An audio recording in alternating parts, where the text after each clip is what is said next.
I'll be piloting June just a little bit. I'm going to keep her pretty much in the background. So while she will be present, keep your role play with her to a minimum, just so that I don't want to do any injustices to June or be like, yeah, June, you decided that you and Hawk are getting married. So there's a wedding. Finally! Wedding next episode. I've been planning this in my head for years! The children that were scattered about the floor of the common room looked at the old man, waiting for a tale of faraway lands and heroic exploits. I suppose we were at the beginning then. The Underdark, the Grove, the sea, the palace, they all converged right there. Harold, have you ever seen so many different kinds of people in such a big place? How hard could it be to find somebody that knows where Tailwind is? You're a miracle, boy. I shake my head and quietly to myself say, there's no such thing as miracles. I'll tell you what. I'll give you a running start. I'll count to 30. 1, 2. 30, and then I'm gonna run at him and attack him. You told me your history. I was born on that boat. Huh? That ship that your friend is dissecting. I absolutely hate how chipper you always are. And it'd be a good look on you, though. If it's a riddle, I want to solve it. If it's a lock, I want to open it. I'm a holy woman, and I'm looking for things that were taken from me and my people. They could not begin to fathom the situation that they found themselves in.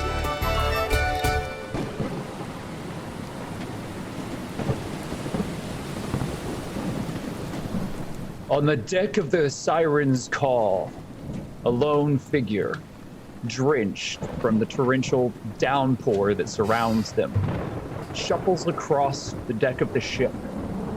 The storm around them is torrential as the rain falls upon the deck in sheets like a curtain.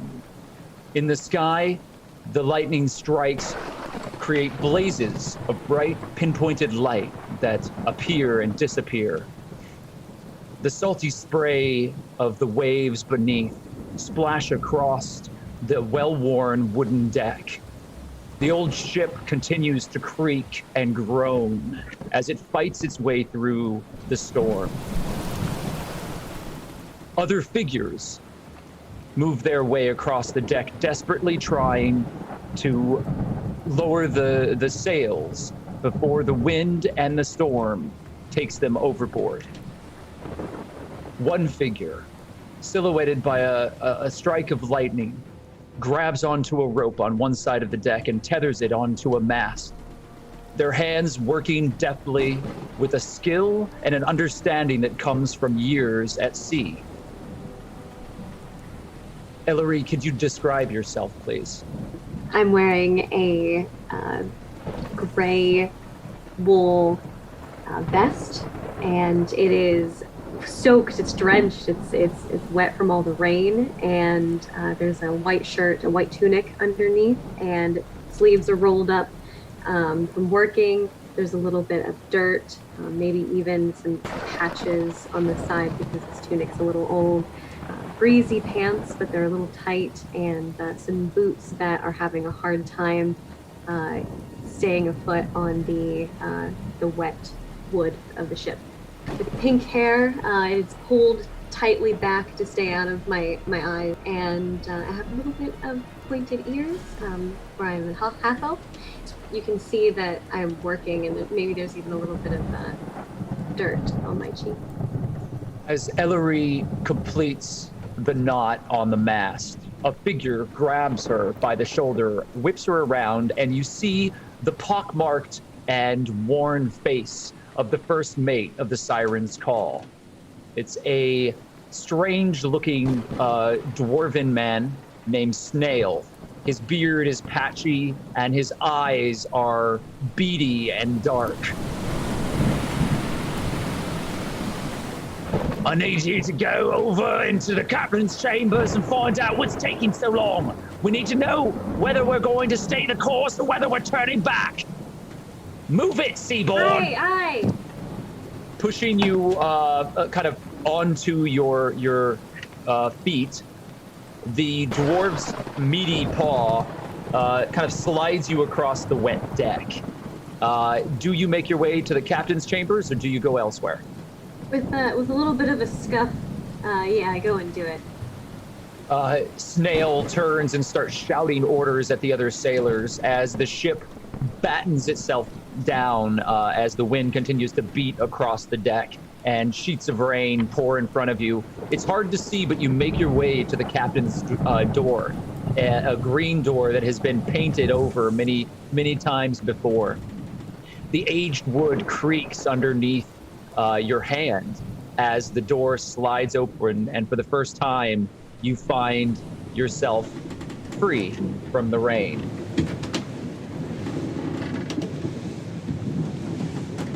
Dripping, you stand now in a dark room. The sound of the storm is outside of the leaded glass windows, and inside this chamber, there is a sour smell that assails you as soon as you press through. It's quiet. There are candles that are burnt very, very low, and an oil lamp sways back and forth as the ship rocks against the waves. The light is inconsistent, and on the far side is a large, massive wooden desk. That desk has been there for as long as anyone can remember. It is heavily carved and seems to be part of the ship.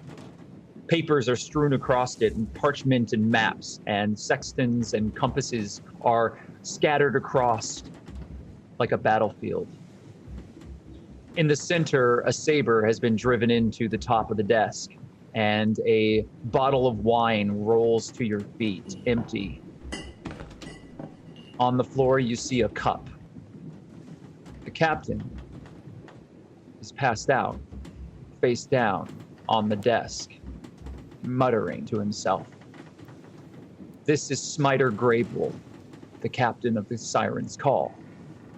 And as you have been on this ship now for many months, you've come to know this man. Once very regal and stately, your time in Moray of the Moonshade Isles has changed him. The cargo that you picked up has changed him. Below deck, there are a number of exotic and strange creatures. You weren't part of the away team, but you heard stories, and only about half of them returned. Rumors on the ship are that there is a dragon horde that is now held within the deck of the ship, being carried to Waterdeep. But if you and your companions don't sail out of this storm, none of that will matter. The captain murmurs.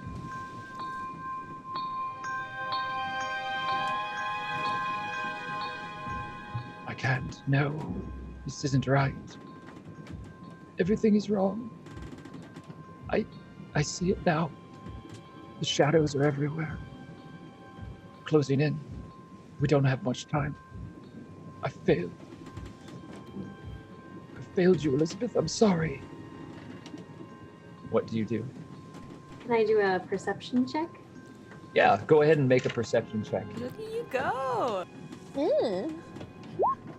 I did it. You look around the room. Your perception roll was a 10.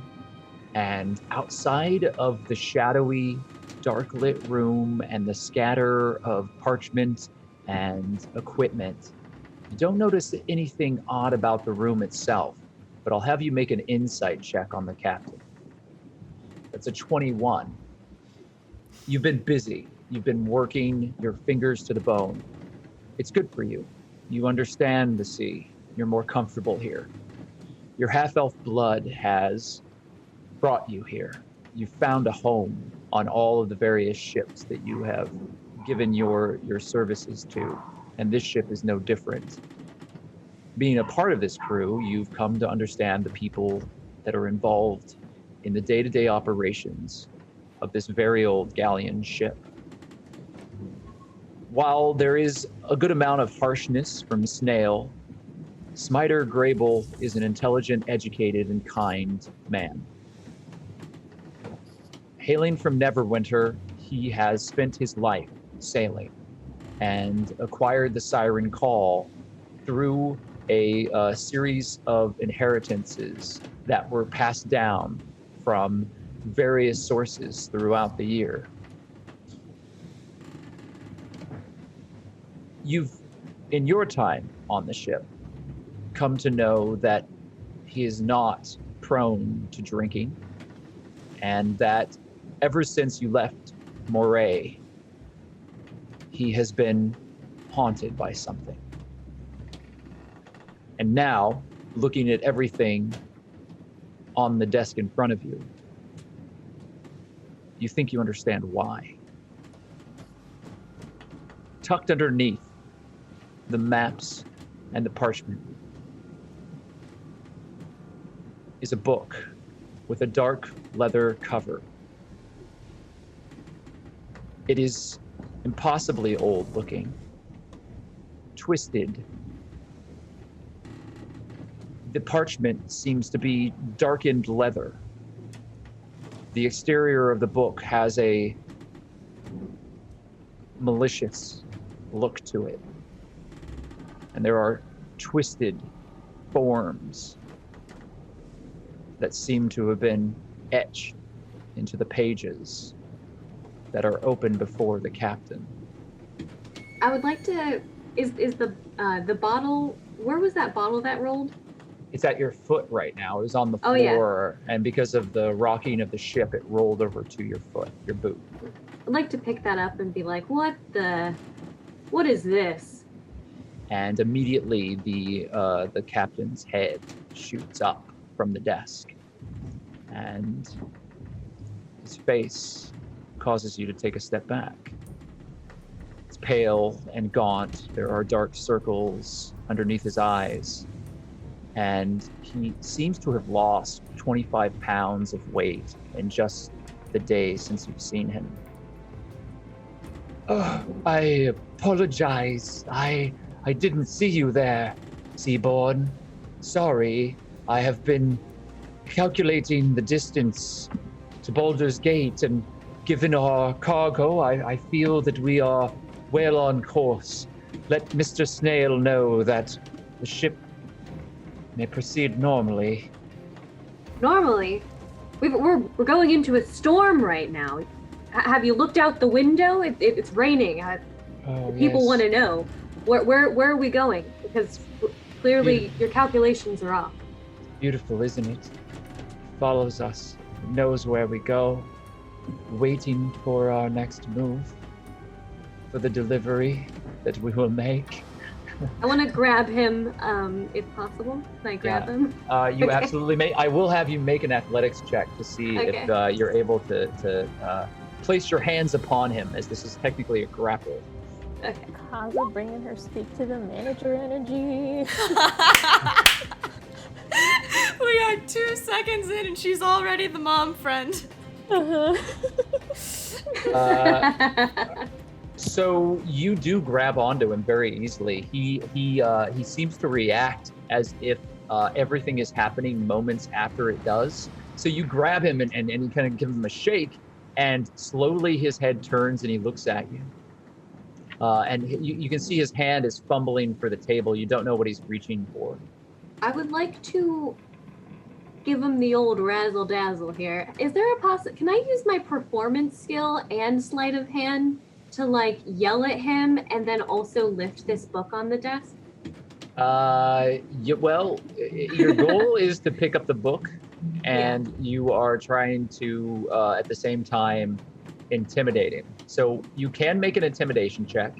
He is operating as if affected by a slow spell. So you will be able to perform 2 actions, more or less, to every one thing that he does.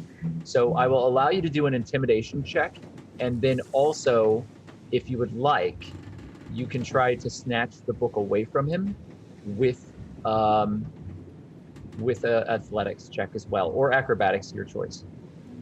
I think I'm gonna yell at him with intimidate and be like, "You need to get outside and man the ship," and then if by chance I can get him to turn around or get going, then I'm gonna try and lift this book. Okay, so then let's just stick with the intimidation for now, and then you would be using a sleight of hand because it seems like you're trying to do this in a way that he wouldn't see. So congratulations, you've rolled a natural 20 on your intimidation check. Now, I have house rules, and I will explain them to you. These are not traditional Dungeons and Dragons rules. They're things that we do to kind of add a little extra flavor to this game in particular. When you roll a natural 20, you roll just a straight d20 again. And if you get another natural 20, something amazing happens. You would then roll that a third time. And if you roll 3 natural 20s in a row, something campaign altering occurs. I just want to say, because Kaza looks like she's panicking, Kaza, if you go to roll 20, in the top left corner, you should see a little toolbar. There's a little dice logo. If you go to that, click on D20, it'll just roll a straight D20 for you. I have many, but for theatrics, I have my own. All right, you do whatever you want. I believe in you. Yeah. So you got a 17, and with the 17, you will not confirm, but you still critically succeeded on the skill. Again, typically skills don't have critical successes in fight. It's kind of a house rule thing as well, but I always allow natural 20s to be successes and natural 1s to be failures. So no matter what your bonuses are, you can't really pull yourself out of that just for the highs and lows of the game. So with a natural 20, you grab him. Tell me what you have said to him. Listen, I don't have time for you to be babbling about some dame or... But get out there and man the ship! Toss him. You kind of like, you bring him around, and for a moment his eyes clear. And he kind of shakes his head. Seaborn, what's this doing now? He looks down at the desk and sees the book, slams it shut, and goes to a bookshelf and pulls a book back, and a hatch opens up into a secret chamber that you were unaware is there. But inside of it is a number of very valuable-looking chests and some scrolls and other books. And he locks this book up and puts it in and closes it and looks at you. Sailor, we need to get moving. This storm isn't going to take care of itself. Thank you for gathering me. I apologize. I'm not quite sure what happened there. Fine, just get out there. I'll clean up this mess. Very well, yes. Well, thank you, Seaborn. Excellent work. And steps out, still looks pale and thin, and eyes still have this gaunt sallowness to them. But the captain, Captain Grable, steps out and into the storm, kind of giving you a nod before doing so. You are now alone in the room. What would you like to do? Wait to listen for his footsteps to go up the stairs, and then start to work on the task of cleaning up the room, but also getting my way closer to that secret door. You begin picking things up in the room. You do hear his footsteps on the wooden steps outside of his chambers, and he walks up those steps, and you lose any sort of sense of how close he is with the storm outside. But the sheets of rain are still pouring down on the leaded glass windows, and you can see that the ship is rocking violently back and forth at this point. You do hear the bell in the distance, and you hear shouts from outside. All hands on deck! It's Snail.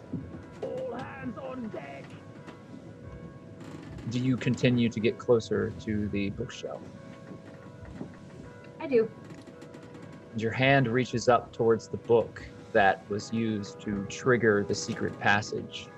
And as you place your hand on it, everything goes dark, and there's a moment of emptiness as the sea and the storm around you disappear. You're standing now on a street in Waterdeep. You've been here for months. After sailing with the Siren Call, it made port. After that priest, strange figure, jumped overboard. Everything got worse after that. The priest had said to you that you'll burn in Avernus, told you that your spirit was forfeit and that everyone on the ship would pay for their transgressions, for bringing this curse back to the world of Faerun, where it should have been buried in that dragon's hoard. Priest was young, from Baldur's Gate.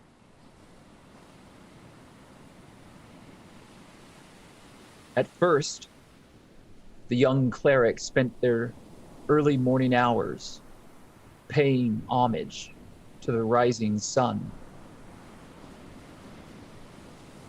to the Dawn Lord.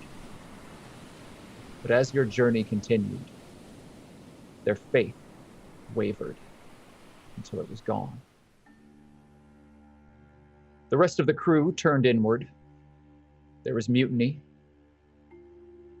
Snail took the captain's place. And at that point, his cruelty became clear.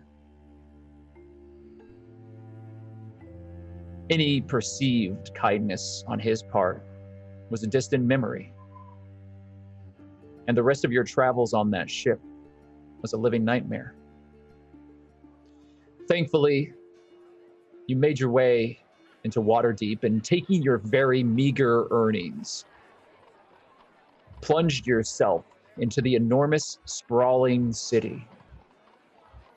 Stacked upon itself, building after building, you have never been so glad to be away from the sea.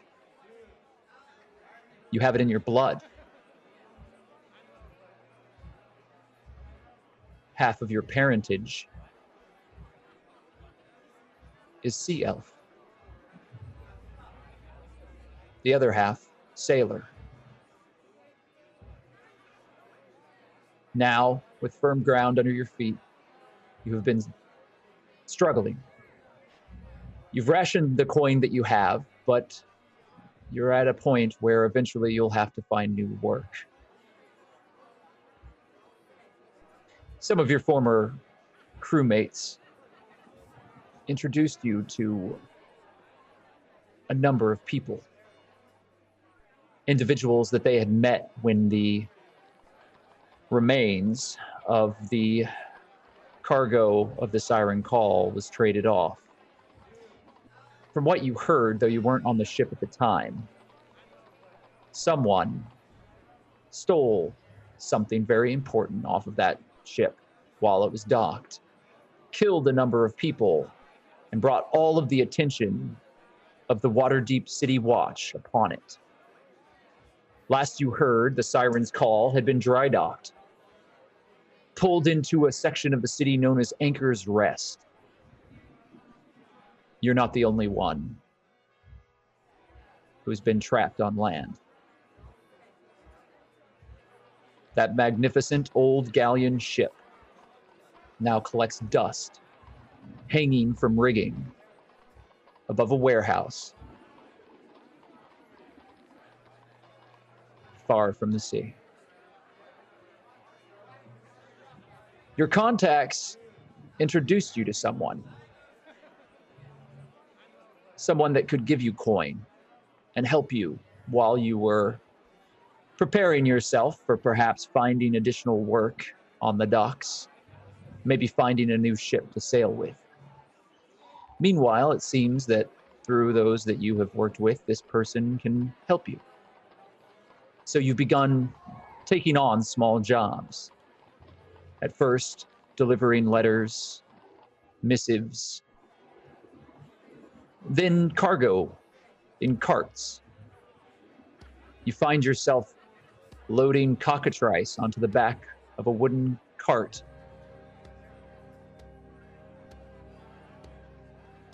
Last you heard, the Manticore was still on the ship, but you're not going to be the one that has to deal with that. That creature is dangerous and feral. The leader of your cell, of the Grasping Eye, is a figure known as Vesh Drugir, a wealthy drow merchant from Minzabrinzen. The City Watch has been circling for some time, asking questions. You and the rest of the gang have managed to avoid most of this. People are asking about the cargo of the Siren's Call. Specifically, they're looking for a book. You haven't said anything. You've just been waiting. You know that in time, you'll be able to make your way back there. You know the secrets that Captain Grable held.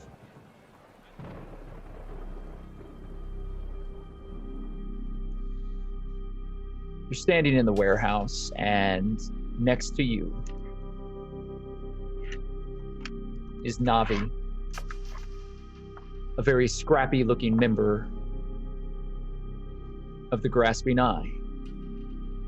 They have bright orange hair that has been spiked almost directly into the air, and wear a headband and leather armor that has been dyed a dark black. They have fingerless gloves, and they're juggling a dagger in their hand. The boxes sitting in front of you are for your contact, who's just walked through the door. It's the drow Vesh. They lower their hood, and you see them. Pale alabaster skin with dark purple veins that work their way through the flesh.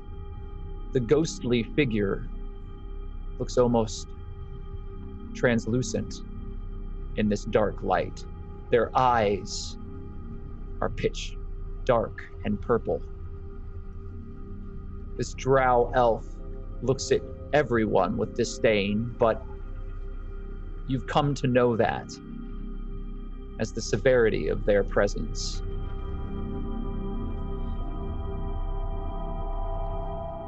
Seaborn, I trust you and Navi have handled any witnesses.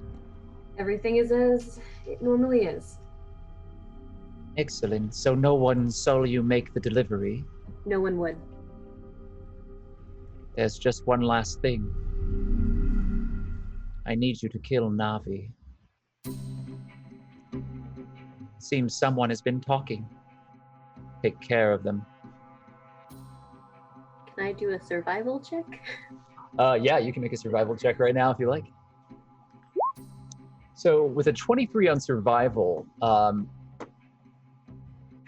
what survival typically is used for, Kaza, is that you would be able to, find water, or maybe find a path. Find a path out of a situation if you were trapped underground or in a forest or something like that.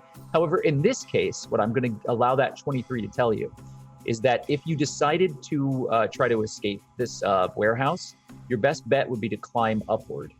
But you know that this drow is very, very agile and would make chase if you decided to run. You also know that given the way that the Grasping Eye gang has operated, that they don't leave loose ends, and that it seems that if you misstep in any way, this sort of situation occurs. If you kill Navi, chances are that your loyalty will be proven. May I ask questions about my relationship with Navi? You may. You don't know Navi well. Okay. You have worked with Navi for a couple of simple missions. Navi seems to be a thief and a rogue who works within Waterdeep. They don't seem to have a very strong moral compass. They like drinking, and they make disparaging remarks about others. All right. That said, you're going to kill him? Yeah, Vesh, all right. Anything else? So, how do you go about killing Navi, who immediately looks at you with wide eyes of surprise. He's here. All right, so. So I just thought, oh shit, I didn't see you there. Oh, this is a lot more awkward. Oh yeah. Yeah. Let's start with an initiative roll. Okay. So we'll both roll our initiative and we'll see who comes out on top. How do I do that? So you roll, if you look on your character sheet, there's a section that says initiative, and it should have a bonus, but you should have your beyond 20 rolled right there. So you can just click that and it'll put it right into roll 20. There we go. You're going to be acting first in the initiative order. So you can do whatever you like. Navi whips their head over to you, and you see the look of surprise in their eyes as they comprehend what Vesh has just ordered. I have this thing on my sheet called opportunity attack. So you have an opportunity attack if somebody is in combat with you and then tries to get out of combat with you. So that'll come into or past you. So like if somebody's running away from somebody else and runs past you within 5 feet, you get a free attack. Currently, you have a number of weapons on your character sheet, and you can choose which of them best suits the situation. And you should be able to just roll the attack. And if you choose to attack with that, you can do that. If you'd like to do something else, that's possible as well. If you would like to try to poison Navi or, just depending on how you operate. I just want to throw my hand axe to the head. Okay, I've rolled it for you.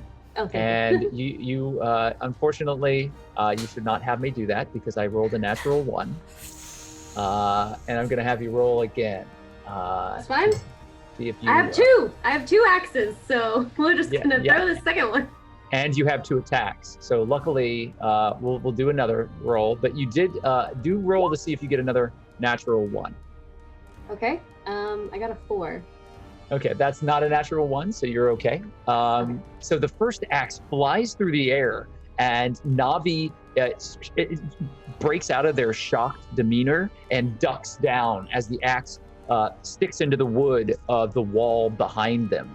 And immediately they grab onto their daggers and they're preparing to attack you as you reach over, grab your second axe and fling it through the air. And as it spins, it strikes Navi directly in the head. Navi shouts in pain, falling backwards, turns to you, and they have this hand axe sticking out of their skull. Blood is falling in sheets on their face, and they are screaming. However, Navi throws a single dagger at you and misses. The blood in their eyes prevents them from being able to make an accurate attack, and the dagger flies through the air and hits the wall behind you, sticking into the wood and vibrating there right behind you. You feel like that would have been a deadly strike had it actually made purchase. Immediately, Navi scrambles and turns to start running away, screaming in pain while this happens. Their back is turned to you. What would you like to do? You have no more hand axes. Can I use my opportunity attack? As they are trying to run past you to the door, yes, they are going to pass by you. So you get a free attack, but that means that you're going to have 3 attacks because you have 2 normal attacks and then your opportunity attack. So you have your rapier or a longbow. You could even attack with just your unarmed fists if you choose. Well, if he turned around and I tackle him and he's got my axe in his head. Yes. I would like to unarmed strike so I can get my axe back. Okay, so to grapple him, all I need you to do is make a either an acrobatics or an athletics check, whichever you would prefer.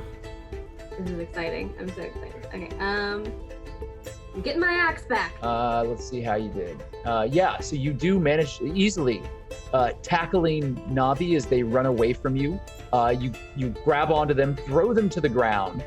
You would be able to take your axe, pull it out of their head, and I'll even give you your final action if you would like. Yes, I would like to take my axe and finish the job I've started, all while wailing, "You should have brought home sooner!" All right, so go ahead and you have an advantage on this attack because you have thrown them to the ground and they are prone. So you can roll 2 d20s. So you can roll twice and choose the better. Got a 9. 7. Okay, so you easily drag your axe upward and it plummets downward into Navi's skull with a sickening wet splat as their skull cracks open and they die, twitching underneath you. As you stand there, everything starts to go dark.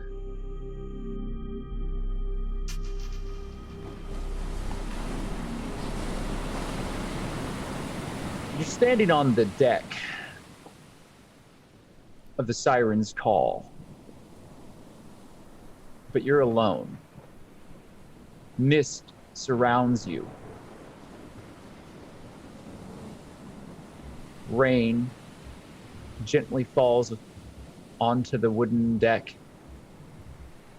and the ship very gently and softly sways against the waves.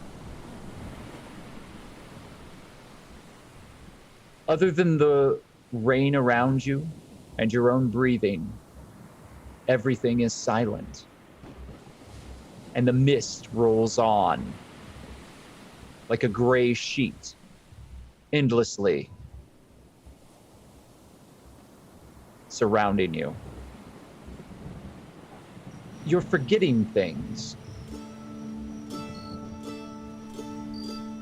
How to tie a knot. Your first love. Your mother's face.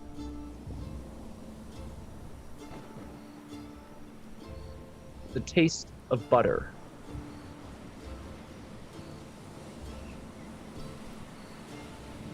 The smell of the salt sea.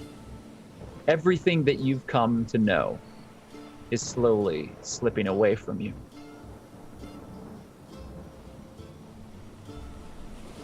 And then the ship stops. And the mist starts to melt away.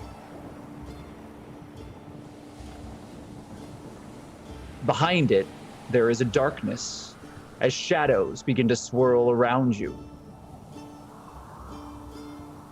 The door of the captain's chambers on the other side of the ship bursts open, and there is a shadowy figure standing now on the ship with you. It floats across the deck of the ship as if levitating towards you. It is a gaunt and strange skeletal figure, and you cannot see the facial features, but long, spindly fingers reach out towards you. Child of the sea,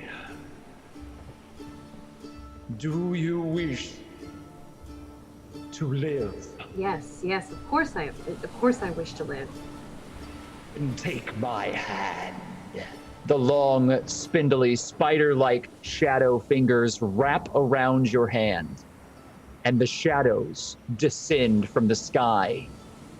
The Siren's Call disappears, and the creaking of the ship beneath your boots is a memory, as all of your memories begin to flood back to you.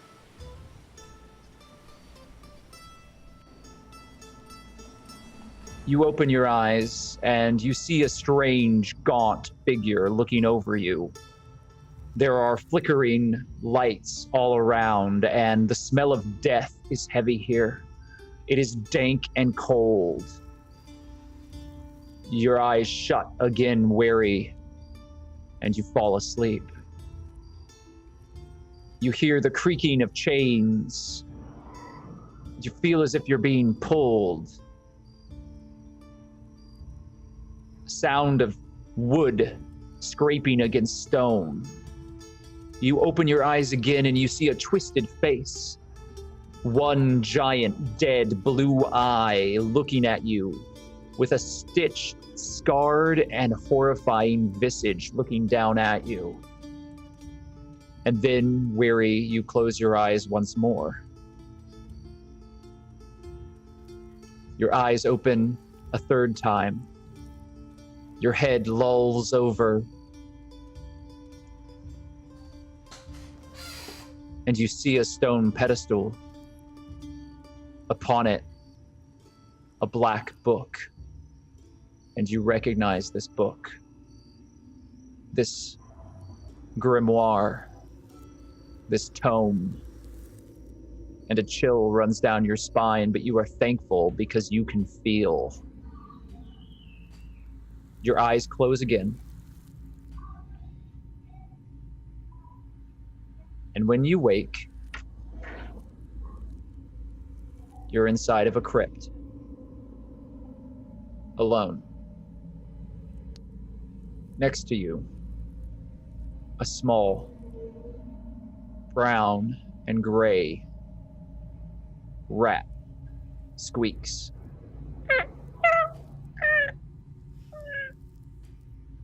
Pulling at you.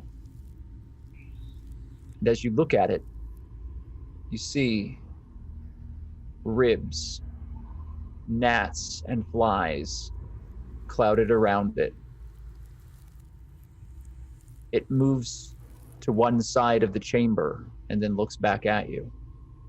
It's walked off into another direction from me? Yeah, it seems to be trying to move further down the stone corridor. It's very dark here.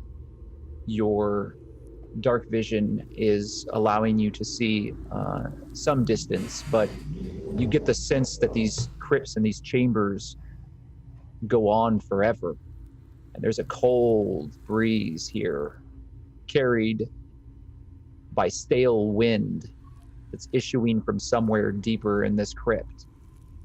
There are old skeletal bodies covered in dust, inset into the walls, and you are lying on a stone pedestal on a funeral shroud.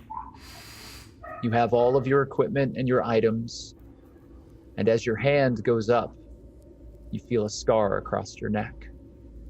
Well, I better get out of this. Where to, mouse? Meanwhile, elsewhere in the chambers,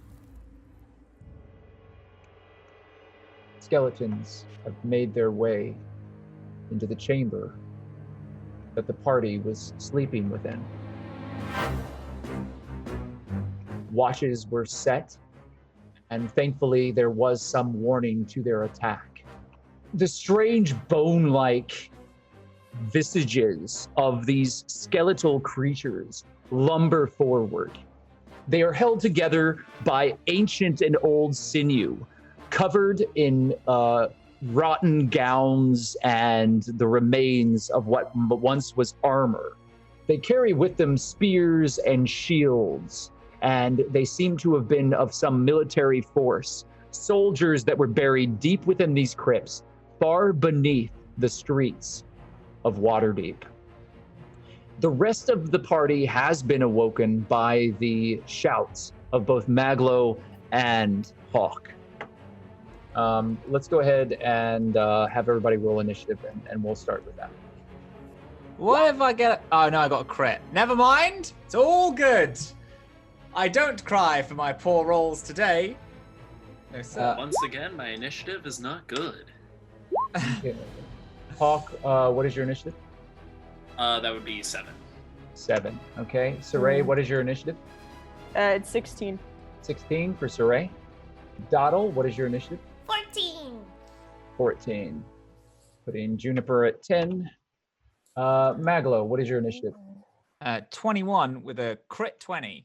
All right, excellent. So did you roll again to see if you got a second natural 20? I have not yet. Let's go again. Bang, 19. Fuck. Shit. Sorry. Pretty roll close. 20 dice, do one Almost. Calder, you have a 15?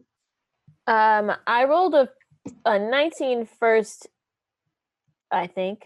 Oh, okay. Yeah, 19 first. And then I rolled another one accidentally because things are getting weird over here in my internet. Okay. Okay.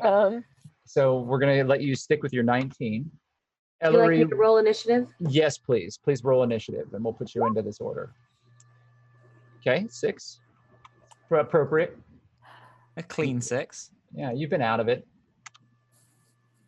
Okay, so we're going to start at the very top. MacLeod, I'm giving you the very first action as befitting of a critical role there. What would you like to do? I just want to establish mechanically what has happened. Have I had that crit hit me? Yes. Yes. So they bust into the room, they attack you and Hawk, and that's pretty much where we're picking it up. Mags is gonna he's just gonna do the same thing he tried before. He's gonna grab Hawk and try to pull him in the way of him.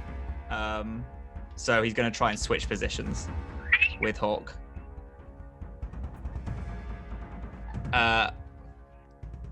With the help, as Busby's like, that's a good idea, Buzz. And because Busby like flies and then starts swinging around Hawk as soon as MacLeod gets like slashed across the chest. And with the help action, Busby's going to try and help him move Hawk in the way so they can swap. Okay, so let's go ahead and just check our acrobatics for that, and we'll call it a day for the move. Acrobatics. Brilliant. Okie dokes. Boom. That's a crit fail. That happened I have the help same time action. last time. I have the help action because of Busby. Now, I am going to say that last time I tried this, I also got a crit fail, which is great. Great. I love that for me. Again, 6. 6 is fine. Yeah, still not great though. Not a crit. Yeah, so you do, there is going to be an attack of opportunity just like there was last time. However, it's not a complete botch, so you're not going to significantly be put into a worse position. You can switch. Can you give me a hand here? Can you get in the way? You can switch with Hawk now. However, I'm going to roll an attack. That's fine. The attack hits. You take 5 points of damage. So you take 5 more points of damage as the rusted blade of the skeleton slashes across your side as you push Hawk into the skeleton that was attacking you. Busby mechanical brass wings flap down, smack the skeleton into the head, and then bounce off of it, flying erratically around Hawk. As all of this happens in a moment's instant, you stumble, half fall into the square where Hawk is standing, and you two can switch now. Fuck. For that. Hawk, you are now definitely engaged. Sweet.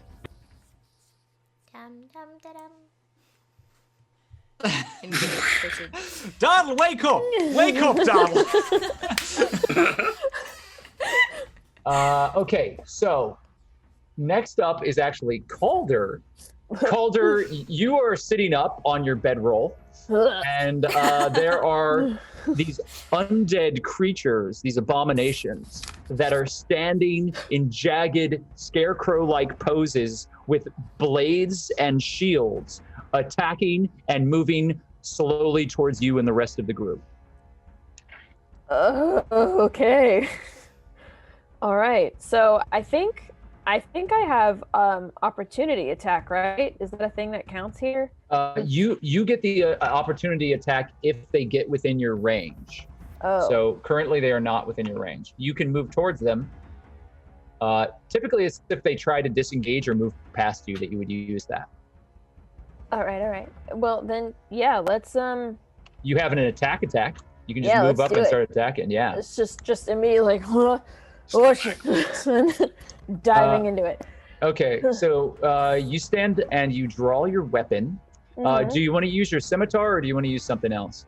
I think probably scimitar would be best. Okay, so you easily can move into range of the first skeleton.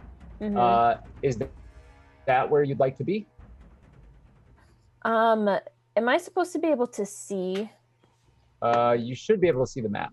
I Can can't. it- You, I you can gotta see. go down to the bottom, Az. Oh. Yeah. What? During this time, maybe we should use this to highlight some wonderful merchandise you can Oh, get no. from one of the people in this chat. Hey everyone, it's Pride Month. Do you want a shirt that It's definitely not shows going to be what Pride actually Month happened? while people are listening to this, though. It's Mike. not gonna We're be Pride filming Month it when during- this. Every month is Pride Month. Every month is Momo. Pride Month, but are you a useless hembo with energy? I am, and that's why I got this useless hembo energy shirt. You can get one if you're queer, if you're bi, if you're God. pan, not if you're straight, because the states already have every. All right. Go to So, the Straight, it Azariah's just Twitter burns page off today. of. I got chips, and I mixed myself a gin and Sprite. Whoa. We're doing a dungeon crawl, baby.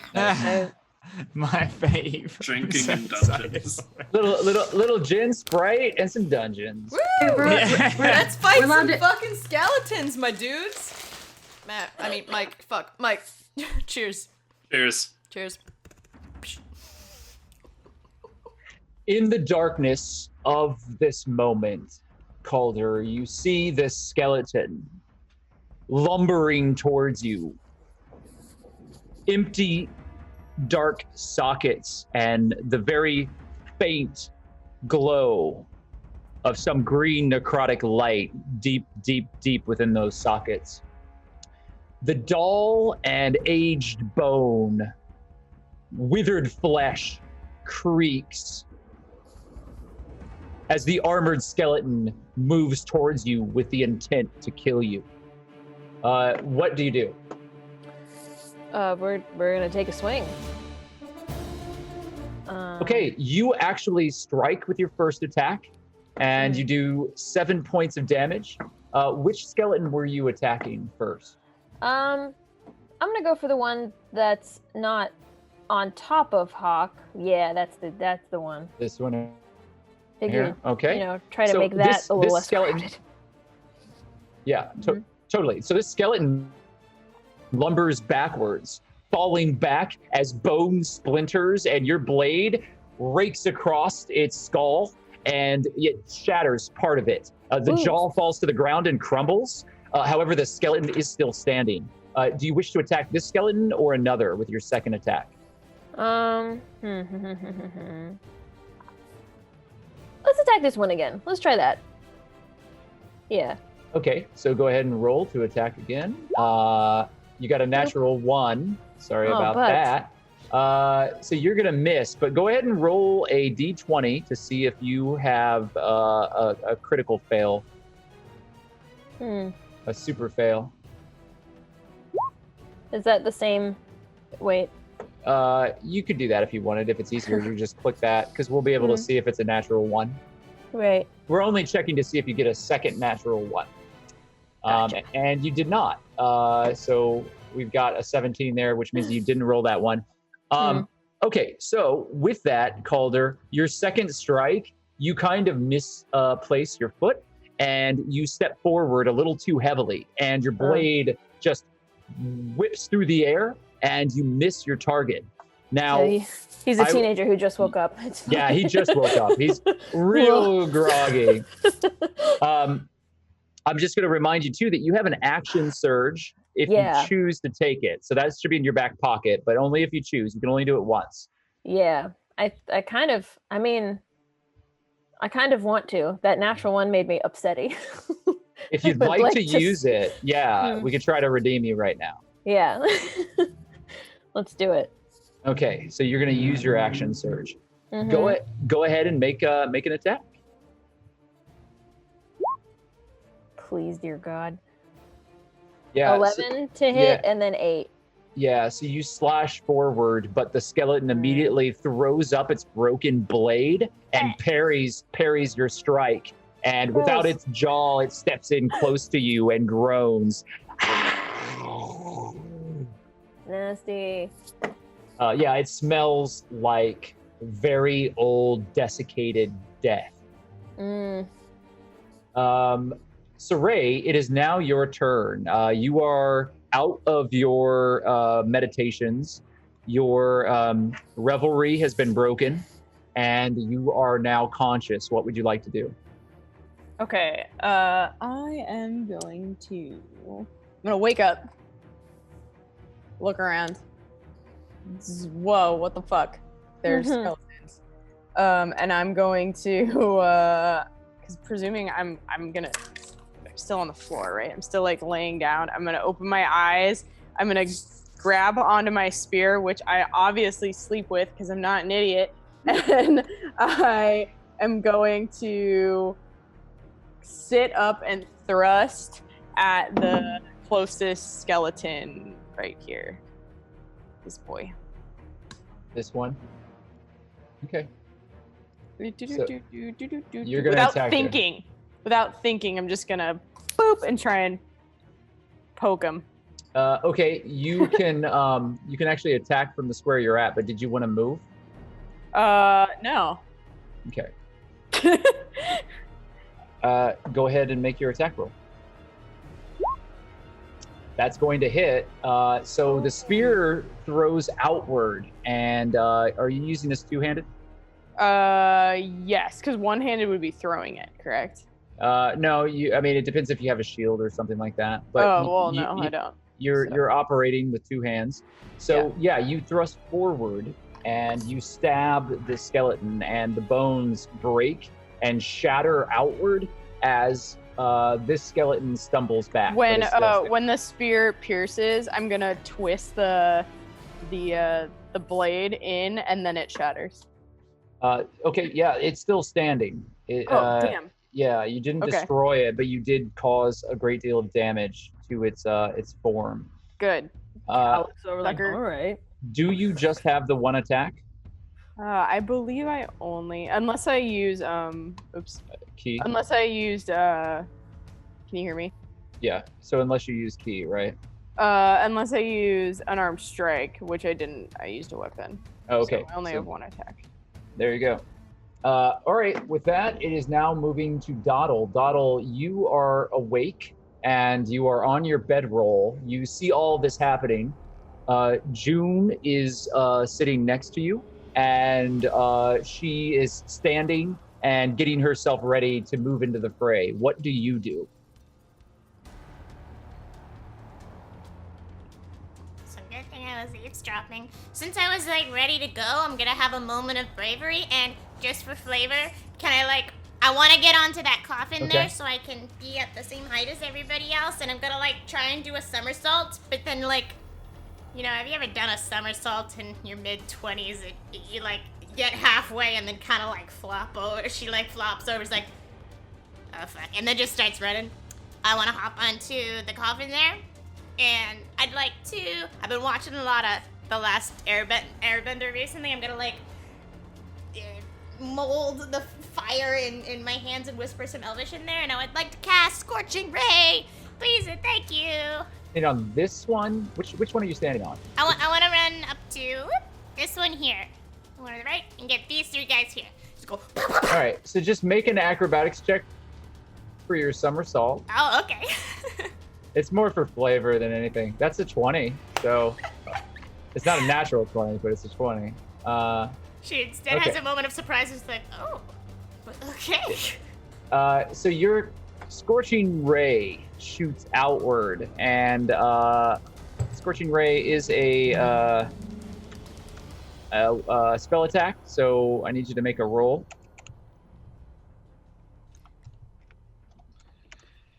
Three of them, right? Yeah, you gotta do it if you're doing it 3 times. Yeah. One for each. 10, 16, and 17. Okay, so the first ray, after you complete your somersault onto the stone crypt, you stand on it and you look down, and there's another skeleton that's really badly decayed, and its head turns to you and its mouth kind of drops open, and you are distracted as you're completing the incantation. You speak the words of Elvish, and immediately a blast of your first Scorching Ray moves a little high and misses the first skeleton. The other 2, however, hit, and you can go ahead and roll damage. Yep. Here we go. Yeah. So both of them are hit, and there is a smolder as the bones are charred black as fire leaps out of your hands. And they are still standing, but the bones seem to be heavily charred and darkened by your attack. The second one was 9, is that correct? And the first one was 7? Yeah. Okay, so that is Doddle's turn. Doddle actually blasts fire across the horde of skeletons that's standing in front of you. Juniper then is going to move over to here. There's actually a skeleton that is in this tomb here, and it is up and reaching towards MacLeod. So with that, Juniper, MacLeod, look out behind you. And there is a bright light. I can't believe the NPC is going to do so much of this work for you. A bright light that it begins to issue forth as Juniper holds her shield in front of her. The wooden face of the shield becomes very stern looking, and the mouth drops open. There is a bright daylight that issues out from both the eyes and the mouth of this figure. And each of these, 30 feet, pretty good. They need to make wisdom saving throws. How wisdomous can skeletons be? I know, right? Just like as he's dying, he's like, hurt people hurt. Yeah, this was 100% June's fight to win, and Piper isn't here right now, so it's okay. Yeah. This the shield is thrown forward, and there's this bright light that washes over the creatures. Immediately, all of the skeletons stop and try to back away from the glowing shield. They are trying to get away from June in this moment. They will do that on their turn. Hawk, it is your turn. What would you like to do? All right, so there's technically one skeleton that I'm kind of like in the same square as right now. So what I'm going to do is I draw my sword back and I start bringing it down on the skeleton in front of me, and I'm going to cast Green Flame Blade. So fingers crossed. This hurts. And then I have to make a successful melee attack for this to work, so that is a 12 to hit. Yeah. So you swing with the green flame blade. Green flame blade, and you miss as it slices in front of the skeleton. The skeleton seems to be backing away from June. It doesn't seem to be paying attention to you, and it's trying desperately to get away. Okay. All right. So it is now the end of the round, and this is what happens. The skeletons begin retreating. Calder, you're going to get 3 attacks, or no, just take, you get 1 attack of opportunity. So you can choose which skeleton you want to attack. There's a couple that were in front of you, so just choose one and go ahead and make an attack. Oh, yeah, it's just the one that's directly in front of me. Why not? Yeah, the one that you've been working on. So go ahead and make that attack. Trying. All right. Oh. Boom! That's my boy! Nice. That's my son right there! Yeah. He woke up. Oh, Captain, my captain. Oh, for real? Okay, so you can roll another d20 to see if you get 2 of those. Okay. That's my fucking what? Oh, that's it. What? That's 2 natural 20s. Roll it again, and let's see. Let's see if you alter the campaign forever. with just a fucking.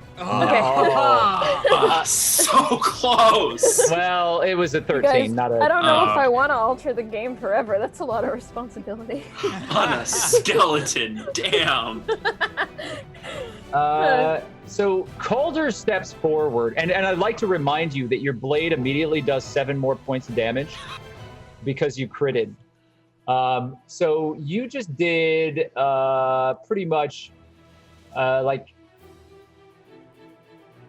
20 points of damage on that attack, more or less. So you step forward, and you strike forward with your rapier, your scimitar, and this skeleton explodes outward as dust and bones fly across the back wall.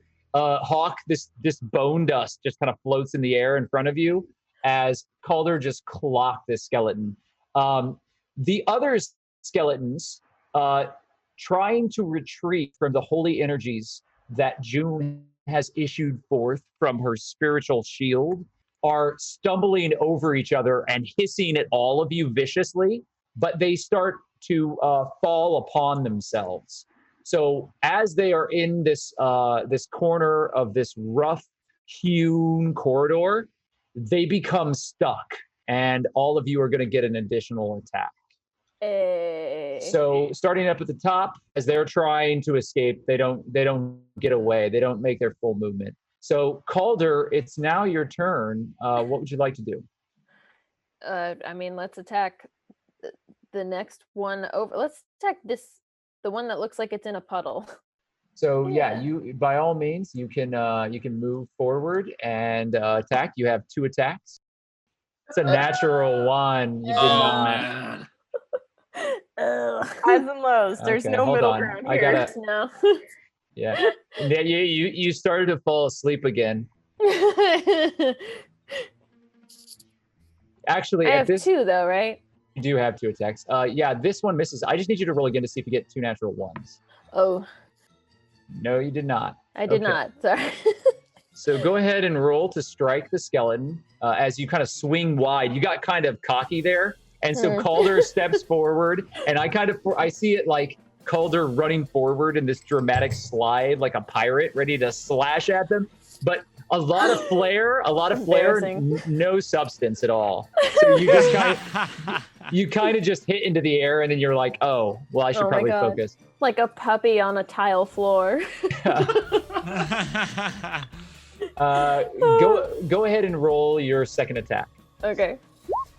That is a 21. And with that attack, you manage to shatter the skeleton, which explodes into dust in front of you and falls to the ground. There are 3 skeletons left, and they are trying to back through this hallway. And as they're doing that, Elerie, the rat that has been leading you through these corridors, turns a corner. You don't even know how long it's been now. It feels like maybe days. And the rat turns the corner, runs into a chamber, and as you turn, you see a grouping of skeletons that are attacking a very colorful group of individuals. But you see what's on the map, effectively. But yeah, there's a chicken there, though. Harold, get out of the fight! You're gonna get hurt! I just kind of look there and try to assess the situation. Perhaps is there like a role that I could do to figure out like what's in my best interest here, like survival or perception?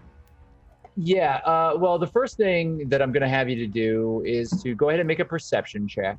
The rat that just turned the corner has died and turned upside down and is now just lying on the ground, the stone floor in front of you, in this chamber. Well, there goes my only ally and friend. We spent a few days together in this cave. Yeah,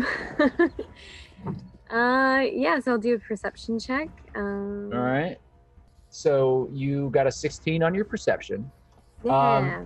Everybody, let's take a moment and have you describe yourselves.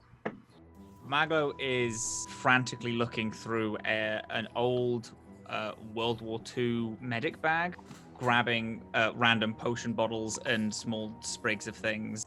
A small mechanical brass bird goes on his shoulder and randomly nods and points at things as he holds them up, like they're agreeing and disagreeing with different things that he's trying to make. Whilst figuring things out, he slings an old rifle over his back, like a clockwork rifle with all these different barrels. And Calder, do you want to describe yourself? I guess. 19, 20-year-old looking boy. He's got sandy blonde hair. He's obviously been in the sun a lot. And he's got a big old scimitar, and he's covered in bone dust, messy hair, like a teenager that just crawled out of bed. He looks very confused. On the floor behind Calder is this elf that is sit up, stabbing at the skeleton that was there. And now is proceeding to get up and get ready to keep fighting. She's an athletically built elf. And she has this very stern, focused look on her face at all times. Doddle, would you like to describe yourself? I'm a little goblin. I'm breathing very heavily, whether it's because I'm out of shape or because I'm scared. Who knows? Maybe a little bit of both. And on the other side of the chamber, you see this very put together looking woman who's holding forth a shield made of what looks like very old bark. Hawk. All right. Well, record scratch, freeze frame. You see that tall, lanky, anime-looking boy with the giant sword? Well, that's me. And definitely looks like he needs sleep. Elerie, why don't you describe yourself to everyone else? There's also a orange and brown chicken that is pecking at worms on the ground. And our dead cat friend, right? Yeah, but you don't see the dead cat yet. I look a little worn out. I've been in this cave for a while. I have a look on my face that's perplexed. What the hell is going on here? What have I stumbled upon? Quick question. Does she look familiar to certain members of the party? She looks familiar to you, Hawk. Yes, you both recognize this figure. MacLeod, I'm sorry, I did skip you in the initiative order, so what would you like to do? That's okay. With all the skeletons start slowly backing away to leave, I looks at his now very bloodied hand from holding his chest, and then all the skeletons fucking hell, and puts his hand in his bag and pulls out a bunch of sprigs of random plants, puts them all into a vial, and then chucks this white liquid in that as soon as it touches all the leaves starts smoking and fizzing, and chucks it. It's gonna cast acid splash on this boy. One closest to him. Okay. So your acid splash. Yeah, I'm just gonna display it right there for you. Yeah, please do.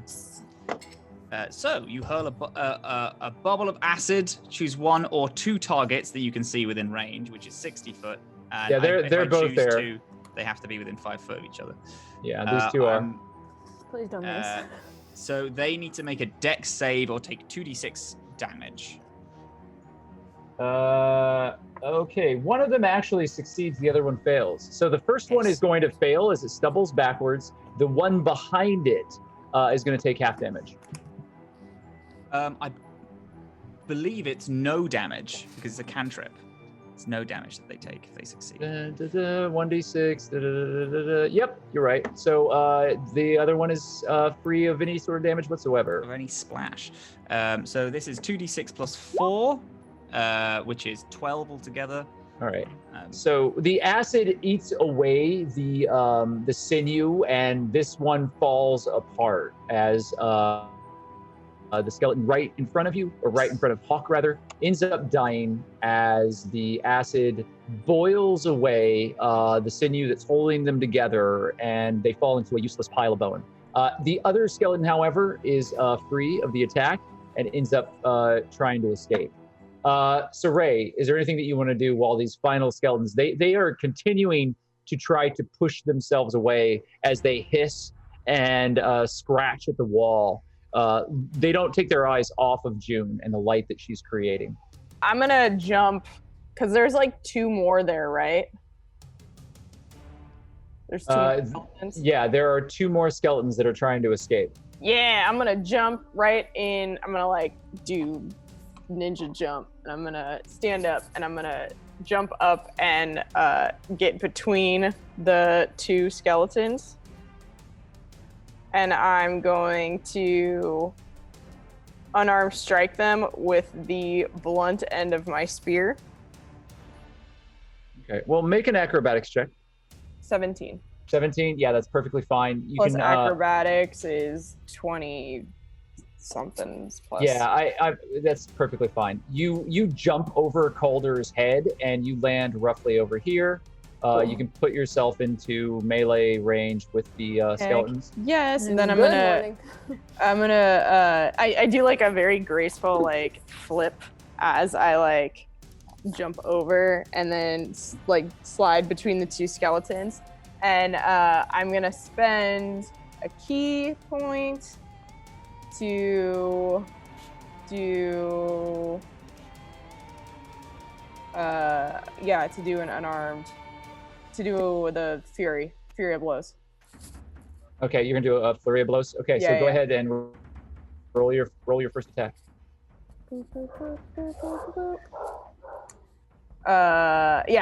And like I like flip and I jump between the 2 skeletons and I take my blunt end of my spear and like the one that's facing everyone but is probably behind me, I'm gonna like jab the blunt end of my spear into it. You are attacking unarmed, or you're attacking with your spear? Unarmed, but it's Flavor? the blunt end of my spear. It's not Sure. like the sharp end. Sure. So the first skeleton shatters underneath your attack as you strike it across the skull. Its head explodes and its body drops to the ground. The second skeleton, go ahead and roll your attack. I just keep rolling the same attack. Is that it? I'm kind of confused on how Furies of Blows works. Because it's supposed to be 2 attacks, correct? Yeah, you have a bonus action for an attack, so you get to attack again. Okay. And you can continue to spend key points to do additional things. Do more, but, right? Yeah. So your key just allows you to more or less choose when you want to do these things. Cool. I'm gonna. So I hit it with the blunt end of my spear, and then I'm going to like hook kick it across the head after I pull back my blunted spear. And as you do, the final skeleton, this one had also been charred by Doddle's attack, explodes against the back wall and shatters as bone kind of rolls through the corridor. And the remaining skeleton that is inside of the crypt here reaches up towards MacLeod and fails to attack as it claws kind of feebly towards him. And June slams it with the shield, and with this glowing light, the skeleton shrieks and explodes. And all of you are now standing in the corridor. There is a hissing noise from the far corner here, Calder. And as you turn, you look away, you see the undead cat. Its ragged and broken form hissing with absolute contempt and hatred at Juniper. Do I know this undead cat? Oh yes, he's our guy. Oh yeah. I'm sorry, you weren't here. Graves Master Zir gave us an undead cat to lead us through these crypts. That's a very important piece of information. We have not yet decided on a name, but we will at some point. We're just waiting on one that we all vote on unanimously. We haven't decided if we want to name it MacLeod yet. You're not gonna name it MacLeod. Why? It could Not be again. MacLeod the cat. This is bullion. This is actually bullion. We have MacLeod the person, MacLeod the... Wait a minute, who's that? And I'm gonna point at Elerie. Pardon me, but do you know how to get out of here? As soon as I'm gonna turn and see this person that I very much recognize, and I'm going to get ready into fighting stance and like spear up. Why are you here? Wait, Saray, this is the person from the Siren's Call. MacLeod also draws his rifle and points it to just following Saray's lead. Jesus, guys, MacLeod, put the gun down. Light Lord. Can I walk right up to Elerie? Hello, it's a pleasure to meet you. My name is Doddle. I'm sure this is all just a misunderstanding. You don't look like a skeleton to me. Doddle. No. This person was dead in Gravemaster's science experiment weird room. Yeah, she's the one. She's the person we told you about, MacLeod, the one that we traded the book for. The person that worked on the Siren's Call. It works that fast. I'm sure you all have me mistaken for somebody else. It's dark down here. A few of you probably can't even see that well. So if you wouldn't mind, which way is the way out? Listen, I can see in the dark, and I see that scar underneath your chin just fine. It's just like the one that was on the operating table. Just because I can't inspect where your scars are doesn't mean that I'm going to accuse you of being someone that I don't know. So, all right, please. I just want to explain to you. You don't know where you are, right? Because we're in the city of the dead. We're like underground, under a graveyard, in another graveyard. Can I make a perception check to see if she smells undead? Actually, MacLeod, while that's going on, I'm gonna go up to MacLeod. You look pretty busted, buddy. And I'm just gonna put my hand on his bloody chest. No, don't touch lay me. on hands. He's gonna push it. He's gonna push Hulk away. Well, dude, it's. I told you not to fucking touch me with your god shite, right? I got it. It's not even gotcha. It's just stuff my people can do. Meg, well, Huck was just trying to help. I know. I'm literally a medic. I got it. I told you not to touch it with it. Tell you what, MacLeod, I won't do this godly stuff. It's just the stuff that I can do naturally, okay? No gods involved. I was just taking a drink from his flask, like, no. I don't know if I trust you to do it, because you have used your god magic to try to force me to do stuff before, and I don't think I forgot that you tried to literally command me to do stuff. So you mean the time you tried to shoot the Manticore when we were all busted to shit? I can clearly see they're up to something. Something needs to be sorted. Thank you. Yeah. All right. Hi, I'm Cal. Swig. Oh, thanks for these people. I was gonna say, while Meglo and Hawk are fighting, can I use that as a distraction to like take Elerie away and like Calder can come? We can go step aside from the tension. What is happening? Juniper just looks to both of you as you start pulling Elerie away and says, "I'll babysit the two boys." Thank you. Dad, don't fight. I rolled a 21 on that perception, by the way. I saw. So Saray, that's a very good roll. So you do smell. They smell like Gravemaster Zir's chambers. There's that kind of dead smell underneath, but then there's a lot of like heavy herbs and burnt smells and lots of like old like old embalming? oils. It sort of smells like that, but Elerie herself does not smell dead, and they don't smell undead. They just smell as if they've been down in the crypts and around Gravemaster Zir for a while. But they actually smell like sweat, and they smell alive. How did you get down here? Were you following us? I was not following you.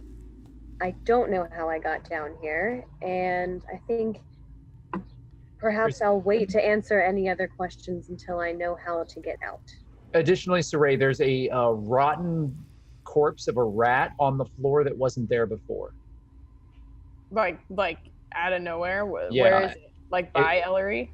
It's in the center of the chamber in front of Elerie.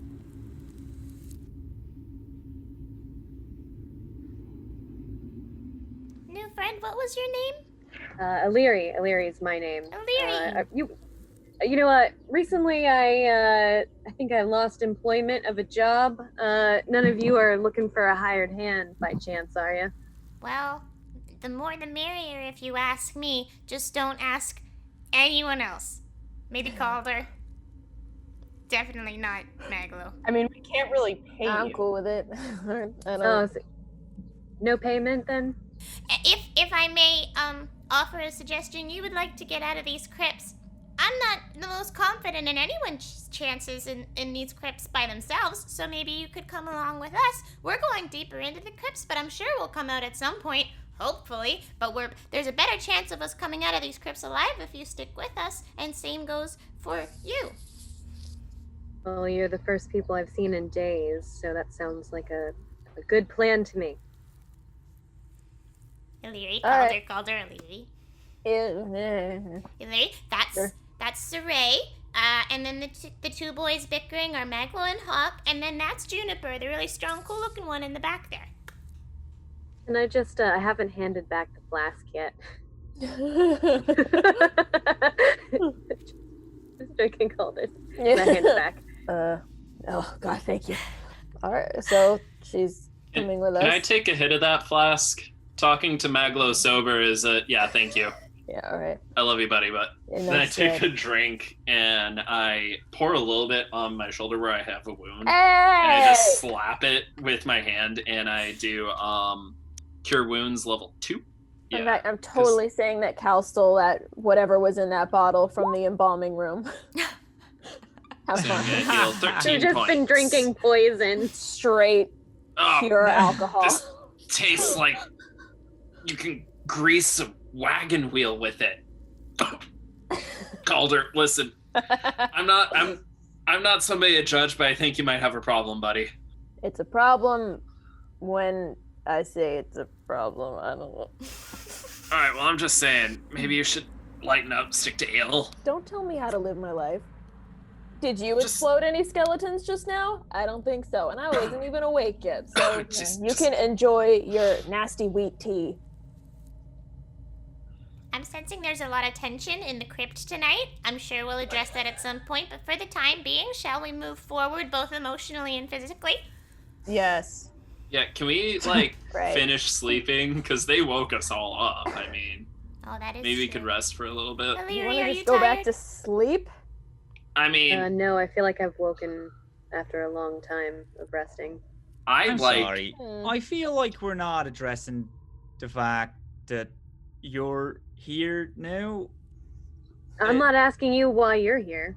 I just, each one of you I could ask Okay, your questions. let's not make so- it sound like I'm fucking weird for asking a question or asking why you, just someone who was apparently dead and is now being brought back to life. Clearly, we don't need to ask her about the Siren's Call. She doesn't need to know about the book we got. So Do you even know what the we won't- Siren's Call is?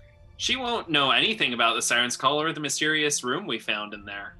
Cal is paying a lot of attention very suddenly. Do you know what the until I'm out of here, I'm not telling you anything. I bet you. I mean, isn't that fair enough? Master Zir just straight up lied to us. I bet you this person doesn't know anything about it. I am sensing that Elerie has set a boundary, and we should respect that Oh, boundary. Doddle, come on. Sorry, what we got here? New person was apparently on a table. I gave the book, which can apparently bring people back to life, and now, 3 days later, someone comes walking in? But my concern is, why is this person showing up now versus when we go back? Surely she didn't just Here. walk out, right? You couldn't just leave. Without seeing Gravesmaster, the first people that she's seen in days? How much do I know about necromancy? Would I be familiar with how necromancy works, or I mean, go ahead and make an Arcana check. That's actually true. Can I, fuck? with having experimented with attempting to bring people back to life through science before? Yeah, you both can make Arcana checks. I have no Oh, idea. As somebody who serves Necromancy the work? goddess of death, can I make this check too? Make a religion check. 12 for me. So Yeah. You say your name was Okay. Doodle? Doddle. Yeah, I mean, You can call me Doodle if you want, though. That's pretty cute. Doodle, Maglo, you can call them whatever you like. What was your question again, Saray? What directly were you trying to? I was trying to because Fabian knows that necromancers control their undead and tell them to do things. Yeah, right. Undead wouldn't do something on its own free will. Yeah. Obviously, Saray has no fucking clue how necromancy works. So. Well, that rule doesn't mean that Saray is ignorant of all necromancy that's ever existed. It just means that in this moment, you do not see a correlation that would help illuminate your question. You're not sure. You think that it's possible that a necromancer would control their creations. You also don't really know if Elerie is actually a undead creature. So you're just not sure. Maglo, you, what was your question? Was it specifically the same or was it something else? Not necessarily. It's more of a because he's just. His brain is just trying to fire off any form of information about bringing people back from the dead and all this because he's attempted this before. Yeah. You don't think that she is undead. You think that she has been resurrected. Oh, that's so good. Because she's not exhibiting any of the symptoms of undeath. She looks healthy. She seems to be breathing. You would have to examine her to know for sure, but it seems like she is, biologically sound. She's not a corpse. The other thing is there's something that's a little haunted about her, but you're not really sure what that is. Hawk, you, on the other hand, know that she's not undead, and you do not sense any of the dark necromantic energies around her that would. You just don't sense it. You have the ability to sense these things. You know she's not undead. How does my patron/god feel about people being resurrected, or necromancy in general? Would I know that? Your patron? The Raven Queen, yeah. Yeah. Oh, yeah, that one. You're not sure what that one. Yeah, no, I'm just joking. You're not sure that she cares. Necromancy is something that she doesn't particularly appreciate. She doesn't like the dead to be taken away from where they belong, generally speaking. She's more of a god, she's more of a being that focuses on death rather than undeath. The Shadowfell is her focus. Okay. And the powers within it. Undeath is a residual effect of that place, but it is not her focus. There are others within the Shadowfell who very much focus on undeath. But you're trying to remember, and you recall stories that you have you found in your research about powerful forces of undead that are originated from the Shadowfell, but you don't. This is not an affront to the Raven Queen, but at the same time, the spiritual part of it might be. Look, I don't know a whole lot about necromancy, but I think it's a little odd that all of the sudden this person shows up that we were told would be here. That's a little weird, right? Almost like she was sent here. Oh, it's a little. I mean. So what? Are you gonna kill her? She's not. Or is she gonna come with us?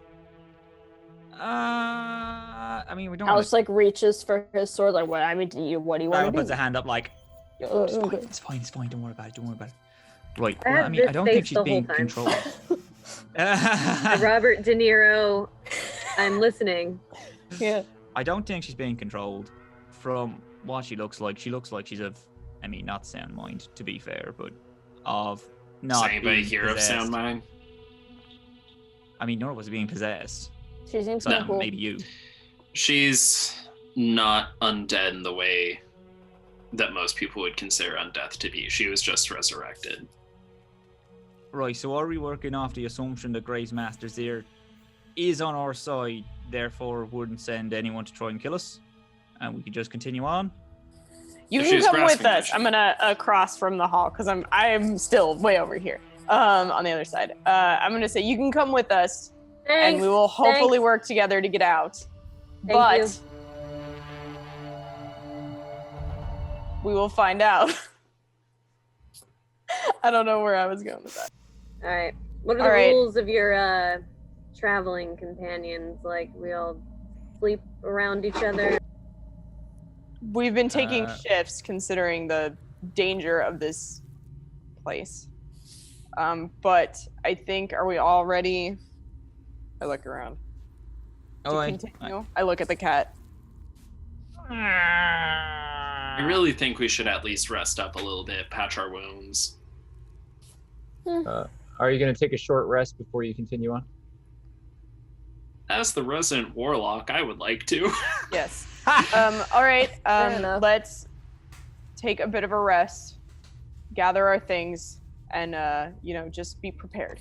Can I spend the short rest sitting with Elerie and being like, one time MacLeod killed a guy and then he almost died and we brought him and we grabbed him and then he survived and then I think a lot of us cried. I definitely did. And then Calder, we met.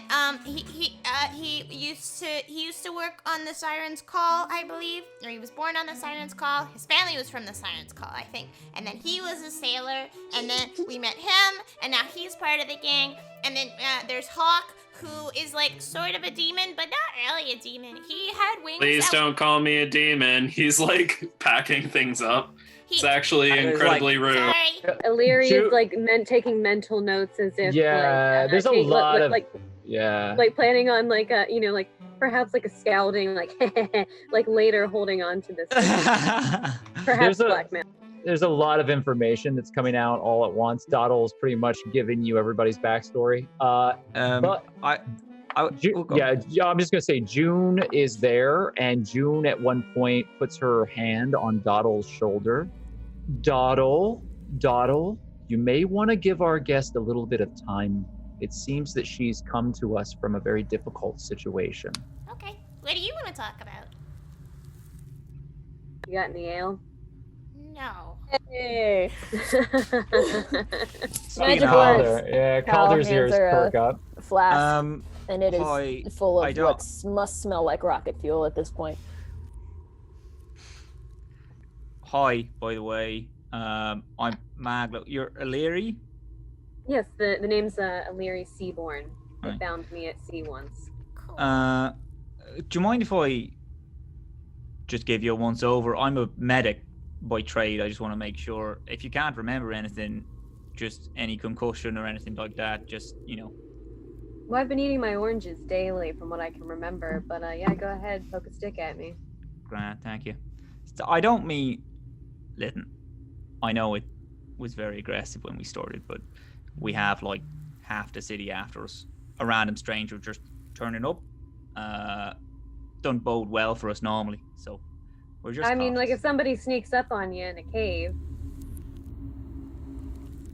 I'm going to inspect that dead rat in the middle of the room that I noticed earlier. Hey, I'm gonna call over to June. Hey, June, come here real quick. She comes over. This wasn't here earlier. And I gestured to the rat. Does this look weird to you? You know more about animals than me. I think you're right. Let me take a look. And she kneels down. This rat has been dead for a very long time, and it radiates with residual necromantic energy, much like your cat. Okay. During your short rest, what do the rest of you do? Calder, can I have a hit of that flask, please? Thank you. I know everybody else is doing it, and just, we're going on an adventure. It might be fun. I want to attempt a drinking game. Yes, please! Calder passes the flask to Doddle. How about this? For every kill we get, to even the playing field, we have to take a shot. No. It's not Yes! gonna happen. I'm in. Oh, it's not gonna happen. Yes. No. I raised You my can voice. do it. That sounds like a Calder, really you can do it, bad Doddle. You idea. can't do that. You will fucking die. Because you will die. You mean I would die? Why will she die? Have you ever had a drink before? Yeah. You're gonna take 6 shots. We just killed 6 fucking skeletons. Doodle's tall enough to make her own choice. Listen, the more that you learn about Doddle, the more you're gonna learn that she's probably not old enough to make her own damn decisions. Just slowly sip the flask. I'm not breaking eye contact with MacLeod. She knows what she's doing. Also, this was a character choice because I took a sip of the drink I made and went, oh, that's strong. Let's roll with it. Fair enough. Maglo, what are you doing while they're doing this? MacLeod is looking over Elerie, just making sure that just doing just like a general check. Mm-hmm. Like they did turn up here, but have been walking for 3 days. Go ahead and make making them sure that they're not like actually dead, dying. Making sure their blood is fine, they're breathing properly, they're alive. make a medicine check for me. While he's doing that, can I mess with them a little bit? Like if he like goes to like look at like my breathing, I go and just like no, goof around a bit. Absolutely. Go ahead and make a medicine check with a disadvantage. All right. That's gonna be 13 still, because I'm gonna use Flash of Genius. Okay. It's hard because they seem to be full of jokes. However, you do manage to get a good sense of what's happening, although you are perplexed by a few things that you don't have answers for. Elerie is alive, has blood in their veins, is warm to the touch, and is breathing. However, they seem to have a very kind of a fresh wash of vitality that you're having trouble explaining. It's not necrotic, it's not undead, but there's some sort of pulse of vigor in your observations of how their biological systems are working. The blood is flowing very strongly through their veins. They are breathing, but it's a very rapid breath. Everything seems to be sort of amplified. Jots it down in his little notebook. Mm-hmm. Basically also ignores the Elerie keeps like when Elerie like tries to like jest with him, he just ignores it. I mean, he was like, he's dealt with rowdy boys in the army when he's trying to do medical shit, so is like used to it now. Occasionally, like whilst talking, like will click somewhere and then just like try to like distract Elerie for a second as he like looks at something. Yeah. Yeah, just like little tricks. Falls for all the tricks too. Like if he's like, hey, look over here, just like, all right, what is this? Right. Well, you seem fine, like really fine, which is thanks. Weird. All right. I'm gonna get this looked at. Pointing to the fucking gash on his chest. Yeah, speaking of which, on Elerie's neck there is a scar. The scar would be a fatal wound. There is no way that you can see that somebody could suffer a strike from a blade against the jugular that way and not immediately bleed out.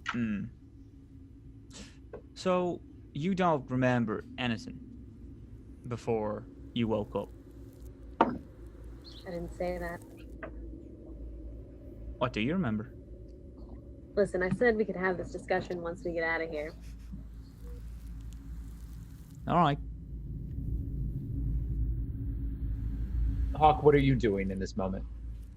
Hawk is trying to shake off the whole everybody's drinking thing, and he's inspecting the skeletons you said they looked like old warriors and stuff, maybe like trying to identify like how long they've been down here, or like if they were a part of a specific group of warriors or anything like that. Make a history check. That's a 4. You don't even know for certain if they were soldiers, and you're not certain that all of these tattered pieces of rotten fabric mean that they are uniformed. You're drawing blanks here. You think that they might have been part of some army, but it's hard to say. Okay. Are there any like pieces of cloth with any symbols on them or anything, or none that are recognizable? Or okay. Most of it's so deteriorated it's hard to see anything. He's gonna give up then, keep packing his stuff. Hey guys, by the way, I wouldn't drink too much. Trust me, with the stuff that's chasing us, you don't want to be drunk. I got this, Hawk. It's totally fine. You don't have No, this. you don't got this. As All much right? as it pains me to say, I think I agree with Hawk on this one, dog. You don't want to drink too much in the first time around. Calder, may I speak to you for a moment, please? Yes. I take Calder's side and be like, Calder, you're a sailor. You have a lot of experience drinking, correct? Yes. Yes. What if I told you, that when we were all partying at the tavern, I was drinking nothing but water. I was very thirsty, and I gave all my money to Syrinscape. But then I got really defensive with everybody saying, "Oh, you can't do this, Doddle. Like, is it because I'm small? Is it because I have the least experience? I don't know, but I drank a lot out of spite, and now I'm afraid I'm in a little bit of a pickle.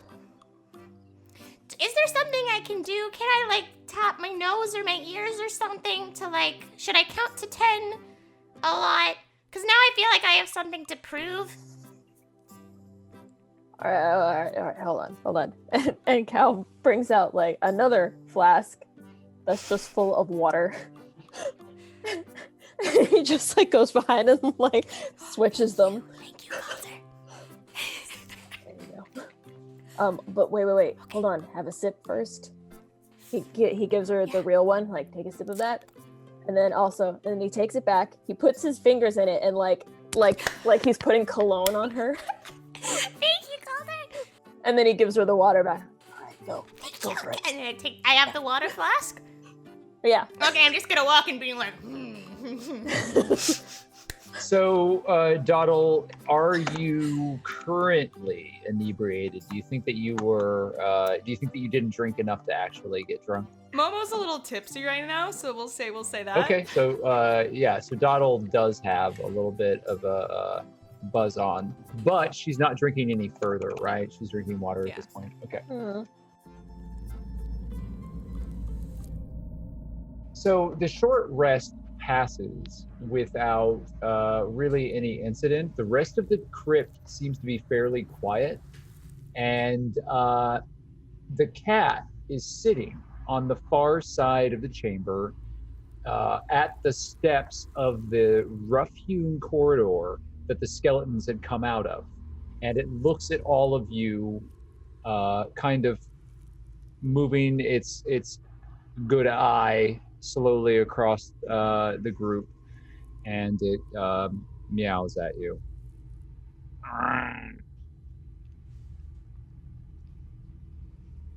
All right, are we ready? So, go time? Let's I think go. so. Okay. If you have adjusted your character sheets to allow for your short rest, really just MacLeod had taken damage, but some of you had used abilities, and so some of those abilities will refresh with a short rest. Sorry, I moved Saray. The cat moves down the corridor, and it winds its way through. What is your marching order? Can you place yourselves in whatever order you'd like to be in? I want to be beside Elerie, please. I'm probably gonna do similar to when we first entered the crypts. I'm gonna stay ahead quite some ways because I presume that they're gonna have a light.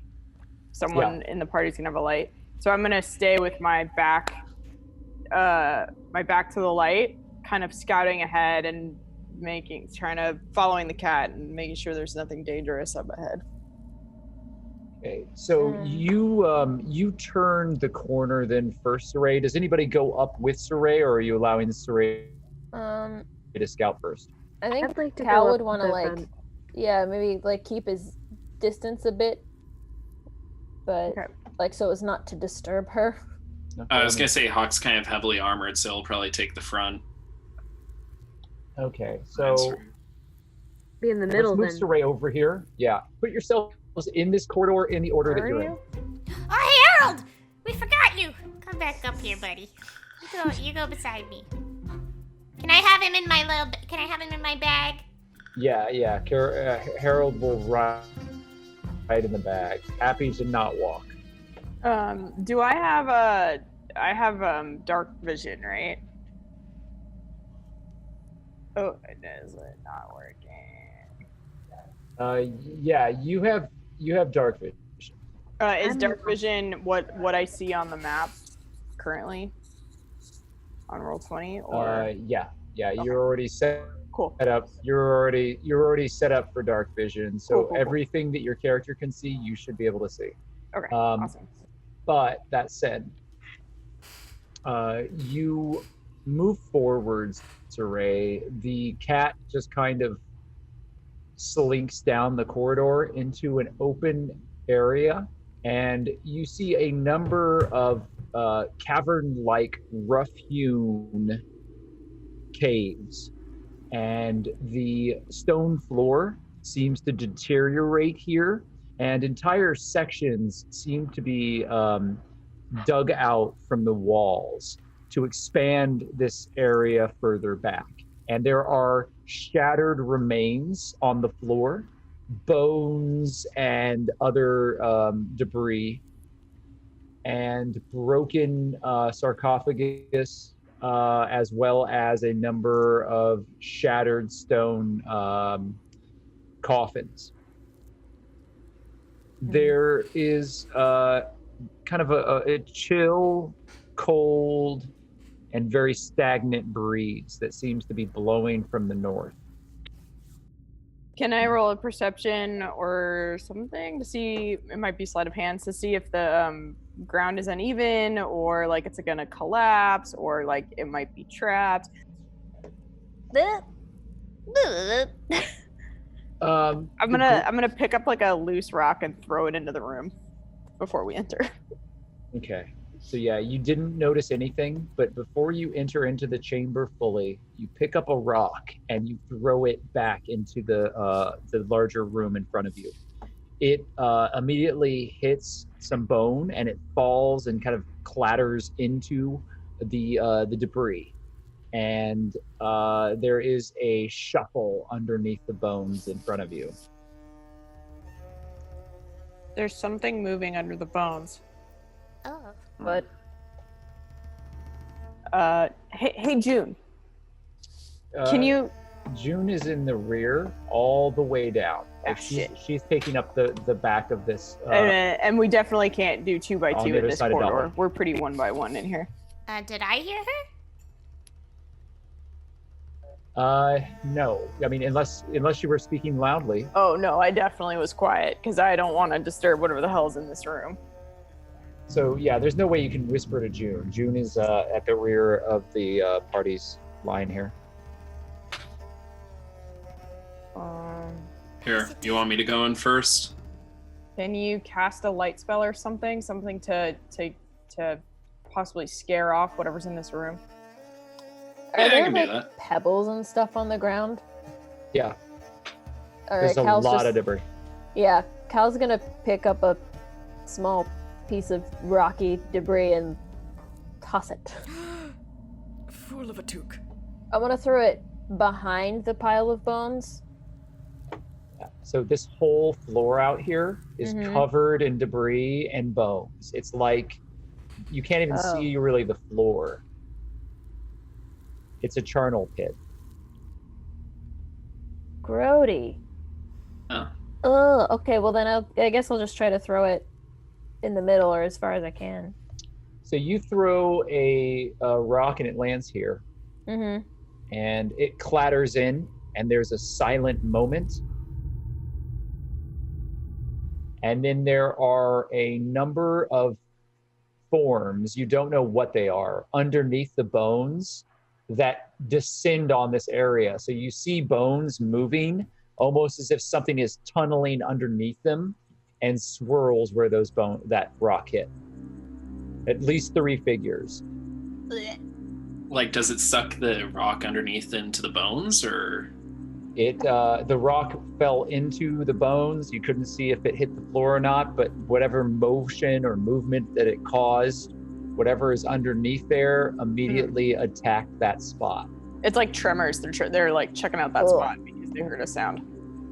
Right? That's what I assume. That's what I'm picturing. Like a tremor situation. Accurate. That they felt the sound, not heard it. Well, maybe they heard it. You don't know. What I think Fabian is saying is that the way that the bones and all the loose debris is moving, something is underneath it, tunneling underneath that. Yeah. Hey, Calder, I have an idea. Do it again. Okay. Toss. You throw another stone into the chamber, and it strikes against some bones, and it clatters down. And just a split moment later, a number of these figures underneath burrow towards that spot. I'm gonna try and Eldritch Blast the figures. Okay, so you're gonna shoot 2 Eldritch Blasts right here. And you have plenty of range to be able to do that. Go ahead and roll the strike. I am gonna give you a disadvantage because you cannot see exactly what you're targeting. Okay, so this will be the first one. Yeah. There should be a second one. Oh, that's a natural 1. Shit. Okay, Wow. so let's have you roll to see if you confirm that natural 1 with another natural 1. All right, that's a 19. Wow, I hate my dice right now. Okay, so your I'm rolling second, manual. yeah, your second Eldritch Blast at a disadvantage. Yeah, that is plus 7 to hit, so that is 15 and 7 plus 7, 14. You actually hit something, so go ahead and roll damage. Cool. That is 1d10 plus 4, so that is 9 plus 4, so that is 13 points of damage. There is an ear-piercing shriek.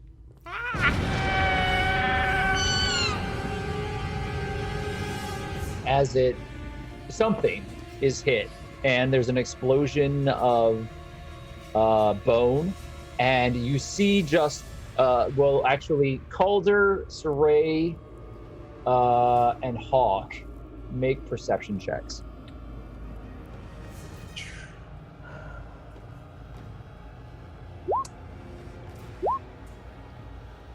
It's 21. 15, 21. There we go. Sorry, it took me far too It's long all to right. find the thing. Yeah, and then Did 8. that work? Calder, you don't see anything. Saray and Hawk, you see the back of some sort of worm-like creature as it pulls itself deeper into the bones. And it clearly just got hit. And when Hawk's Eldritch Blast struck it, caused the bones to explode outward. Did it notice where the Eldritch Blast came from, or did it just get hit? You don't know that. Hey, Dawdle. How many times can you cast Spider Climb? Well, let me tell you, Hawk, I drink the water flask a little bit more. Once. It's a concentration spell, so you can't cast it on more than one person. It's a concentration spell. They can only cast it once. Like, once at a time, but, I mean, if you were to cast it on somebody and they were to walk across the wall to the other side and then cast it on another person... It looks to be I can only cast it twice, unfortunately. Ah, shoot, me too. Cal just starts picking up more rocks. Slowly, like, I mean, Do we have a better idea? Is there What's in the going room? on? Is there like is there a pit, or is the whole room a pit, or is there like maybe a path around the pit? When I peer into the room, what do I? You'd have to get closer to see because you can only see what's in front of you. All right, I'm gonna get closer. It looks like the cavern descends into this charnel pit, and all of these corpses and debris are just filling this area. You're not sure that this is naturally meant to be a charnel pit. You think that maybe something has nested here and brought all of this in here. Got it. Okay. Nasty. So I'll say it looks like this is some sort of nest. It doesn't even seem like there would be a way to get around it. Idea. Worm-like things. What if? What if? Is this a single file situation? Yeah. Okay. It looks like. Definitely single file right now. I sat on Hawk's shoulders so I could throw rocks, and then he could Eldritch Blast when they surface. I think that's a good idea. What? Or dawdle. Yeah, I was about to maybe dawdle. Can you set this on fire? I was actually going to suggest, I think Calder might be onto something with the riding on the back thing, because if we can cast Spider Climb twice, then we just have to see if somebody can piggyback somebody else across. That is also a good idea. Yeah. Yes, Elerie? I have a question. Yes. Do I have my mandolin on me? You do. Can I just start fiddling with it in the background? You may. Okay. I'm gonna say I don't see this because you're in the back. You don't see this. I'm just gonna. I'm very concentrated on figuring out how the fuck to get through this room. Yeah. So you're all there. And otherwise, I'd be like, WTF, my dudes.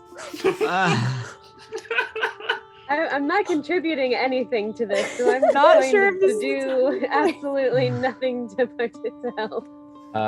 Yeah. Both the reason why MacLeod has been quiet this entire time and the reason why I have been quiet this entire time is exactly the same thing, which MacLeod is just stood, just like trying to fucking galaxy brain every invention that he's ever invented, just like, how can I help? How can I help? How can I help? Which is exactly what I'm doing, just looking through all of my spell lists, like, how can this help? Yeah. Well, there are options. There are many things. I think our best bet is to try and sneak by it with the Spider Climb thing. I think that's a good idea. And It's if it comes down to it, then Dawdle, maybe you can just set it on fire, or Hawk with your fire sword. Start whacking the bones and setting them on just fire. Like, what's that? Six different uses of spider climb. No. That's a lot. Well, we piggyback. cast it once. Yeah, we cast it once and then we carry you guys. Yeah. Oh, So I'll just carry you in my arms across the pit. Yeah, for example, MacLeod, you're very scrawny and not very muscular and probably don't weigh a lot, so someone could likely carry you across. Yeah, Hold you're up. very thin. Do I have a dungeoneering kit? Yeah, you do.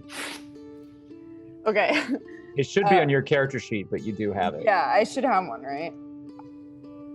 So Elerie, as we're walking, I'm picturing, like, very quietly, I'm like, and MacLeod is a little aggressive sometimes, but he has a lot of baggage that I still think is quite fresh, and he's working through it. And Juniper works for the world and has a very cool shield that sometimes turns into a tree. And this is Harold. We were originally meant to eat him, but he's now our friend. Sounds good.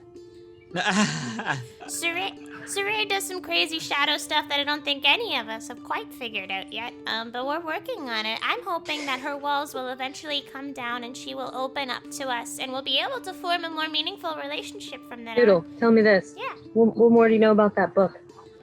Oh, the book that we gave to the grave master? June is behind both of you, and there is a hand that comes out from behind you and presses it down on the strings. I don't think that's a good idea right now. And Dawdle, we just met our new friend. Perhaps we should wait until we get to know them better before we tell them everything. Okay.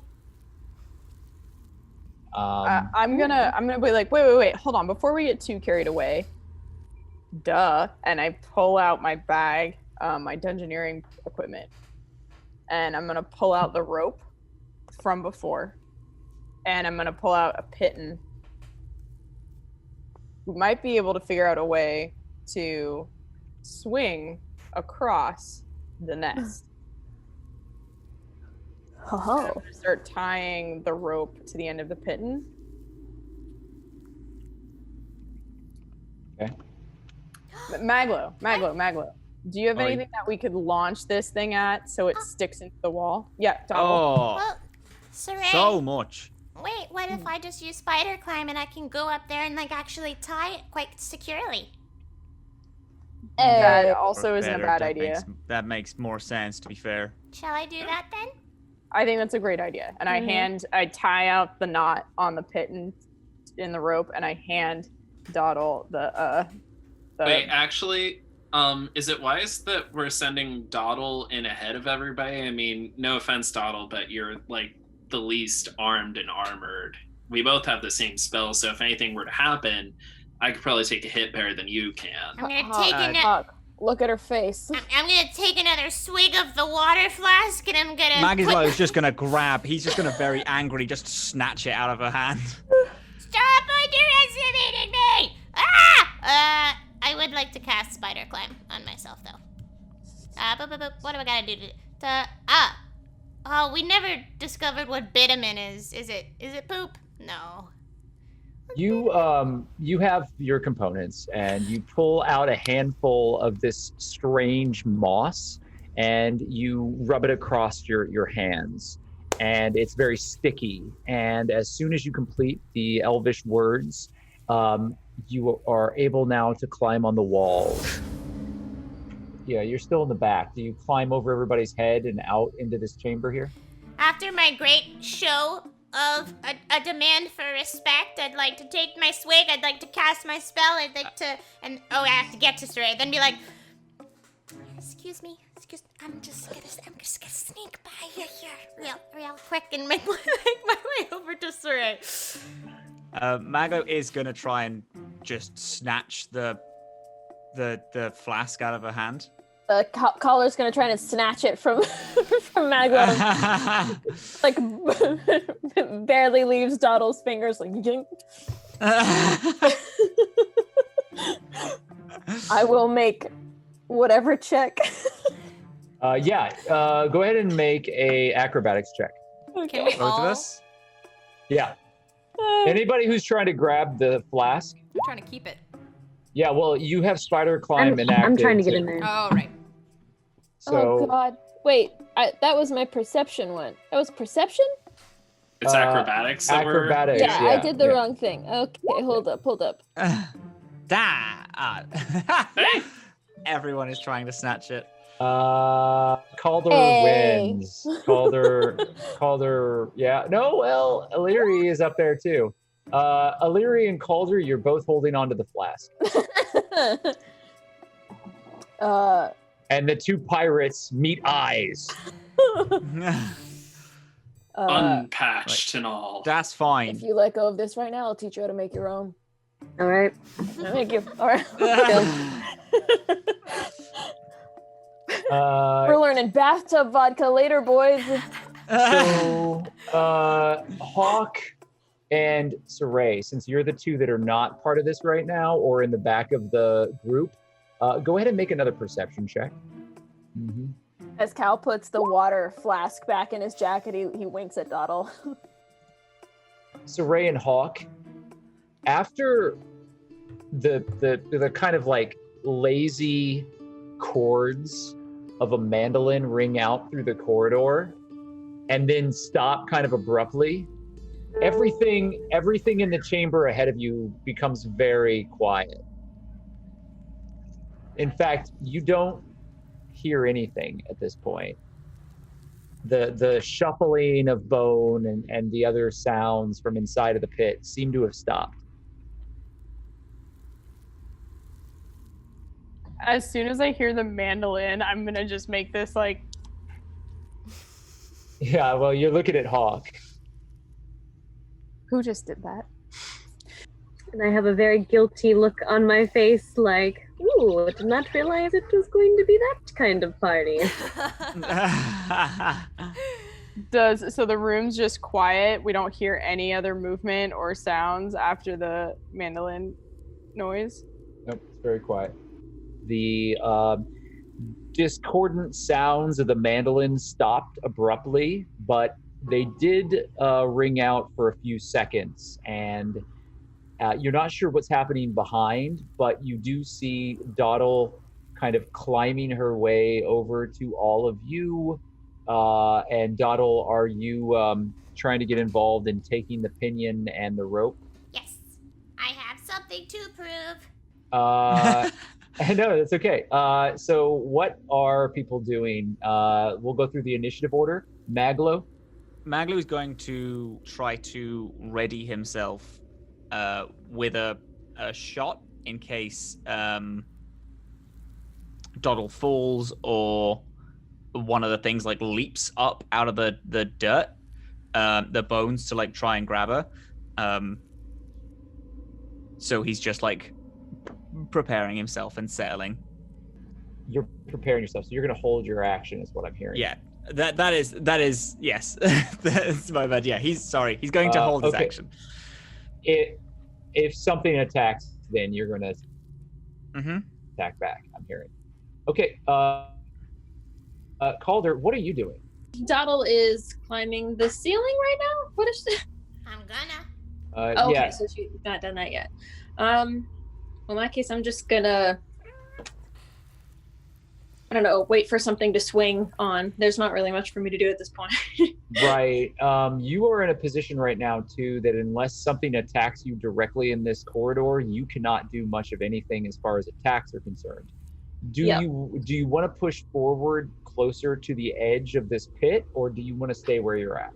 No. No. Perfectly fine. Okay, so then you're holding your action, and you might move if there's an attack or something that needs your support. So that's another held action. Saray. I'm also gonna hold my action, and I'm watching that pit attentively. If something moves, if something comes out of it, if something looks like it's gonna jump at Dottle or like anything, I'm just gonna spear in hand, like. Okay. So you are holding your action, and if something attacks, you are going to attack back with your spear. Yep. Dottle, it is now your turn. You take the pinion, and you are climbing on the ceiling. Make an acrobatics check just to see how quickly you can move here. You do have an advantage on this roll. Okay, so with a 22, you're very deftly moving across the space.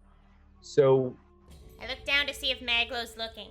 He is. So you are moving across the ceiling. You are currently about... this corridor opens up here, Dottle, and then the room becomes very vaulted. There are these big pillars of stone that rise up and support the ceiling, and it looks like this was perhaps once natural stone, but it has been carved and is, although very worn with age, it's a very ancient looking, heavy set of pillars. You climb up about 40 feet into the air. And then you're still climbing. I need you, Dottle, to make a perception check.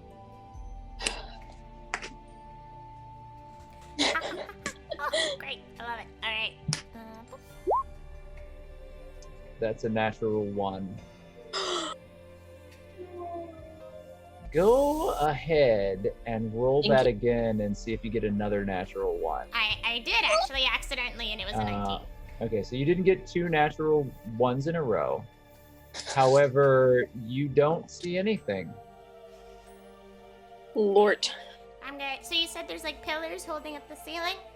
Yeah. I'm thinking my game plan is to like tie it around one pillar, make my way to the other one, tie it around that one, and then like tie it in the middle so that we have something to swing on.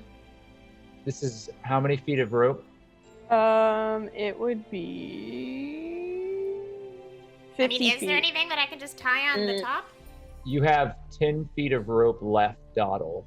So you have a pinion. You could hammer it into the wall. You could maybe find another surface. The pillars are so massive that you don't even think you have enough rope to wrap around it. And so if your goal is to make something that they can swing across on, you could attach it to one of the pillars, but it wouldn't go around the pillar. If you want to tie it to something, you're going to need to find some sort of rocky outcropping. Okay, I'd like to find something that I could potentially tie it onto. Okay, so you start looking for that, and that's going to be the end of your round as you're kind of moving across the ceiling.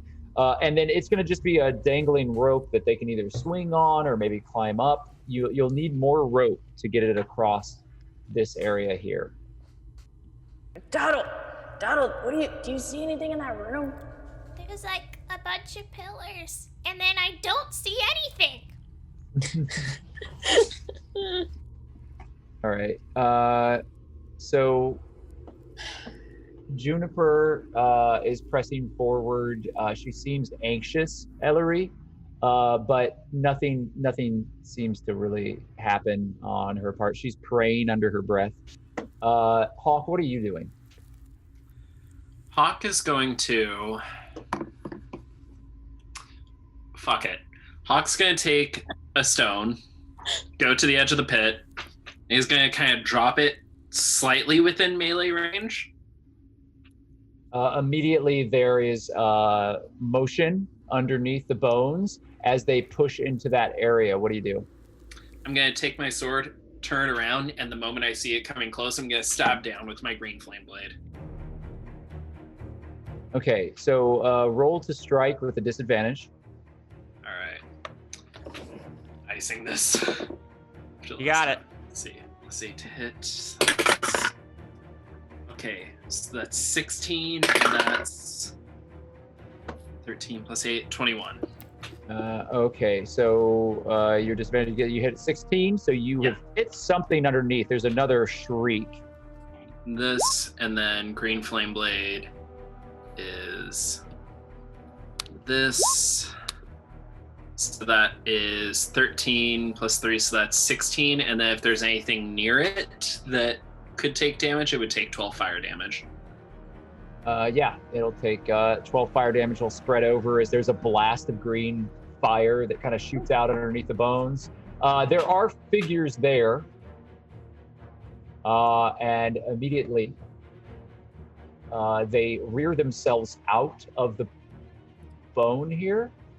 And these strange worm-like creatures with these deep black glossy eyes appear and shriek.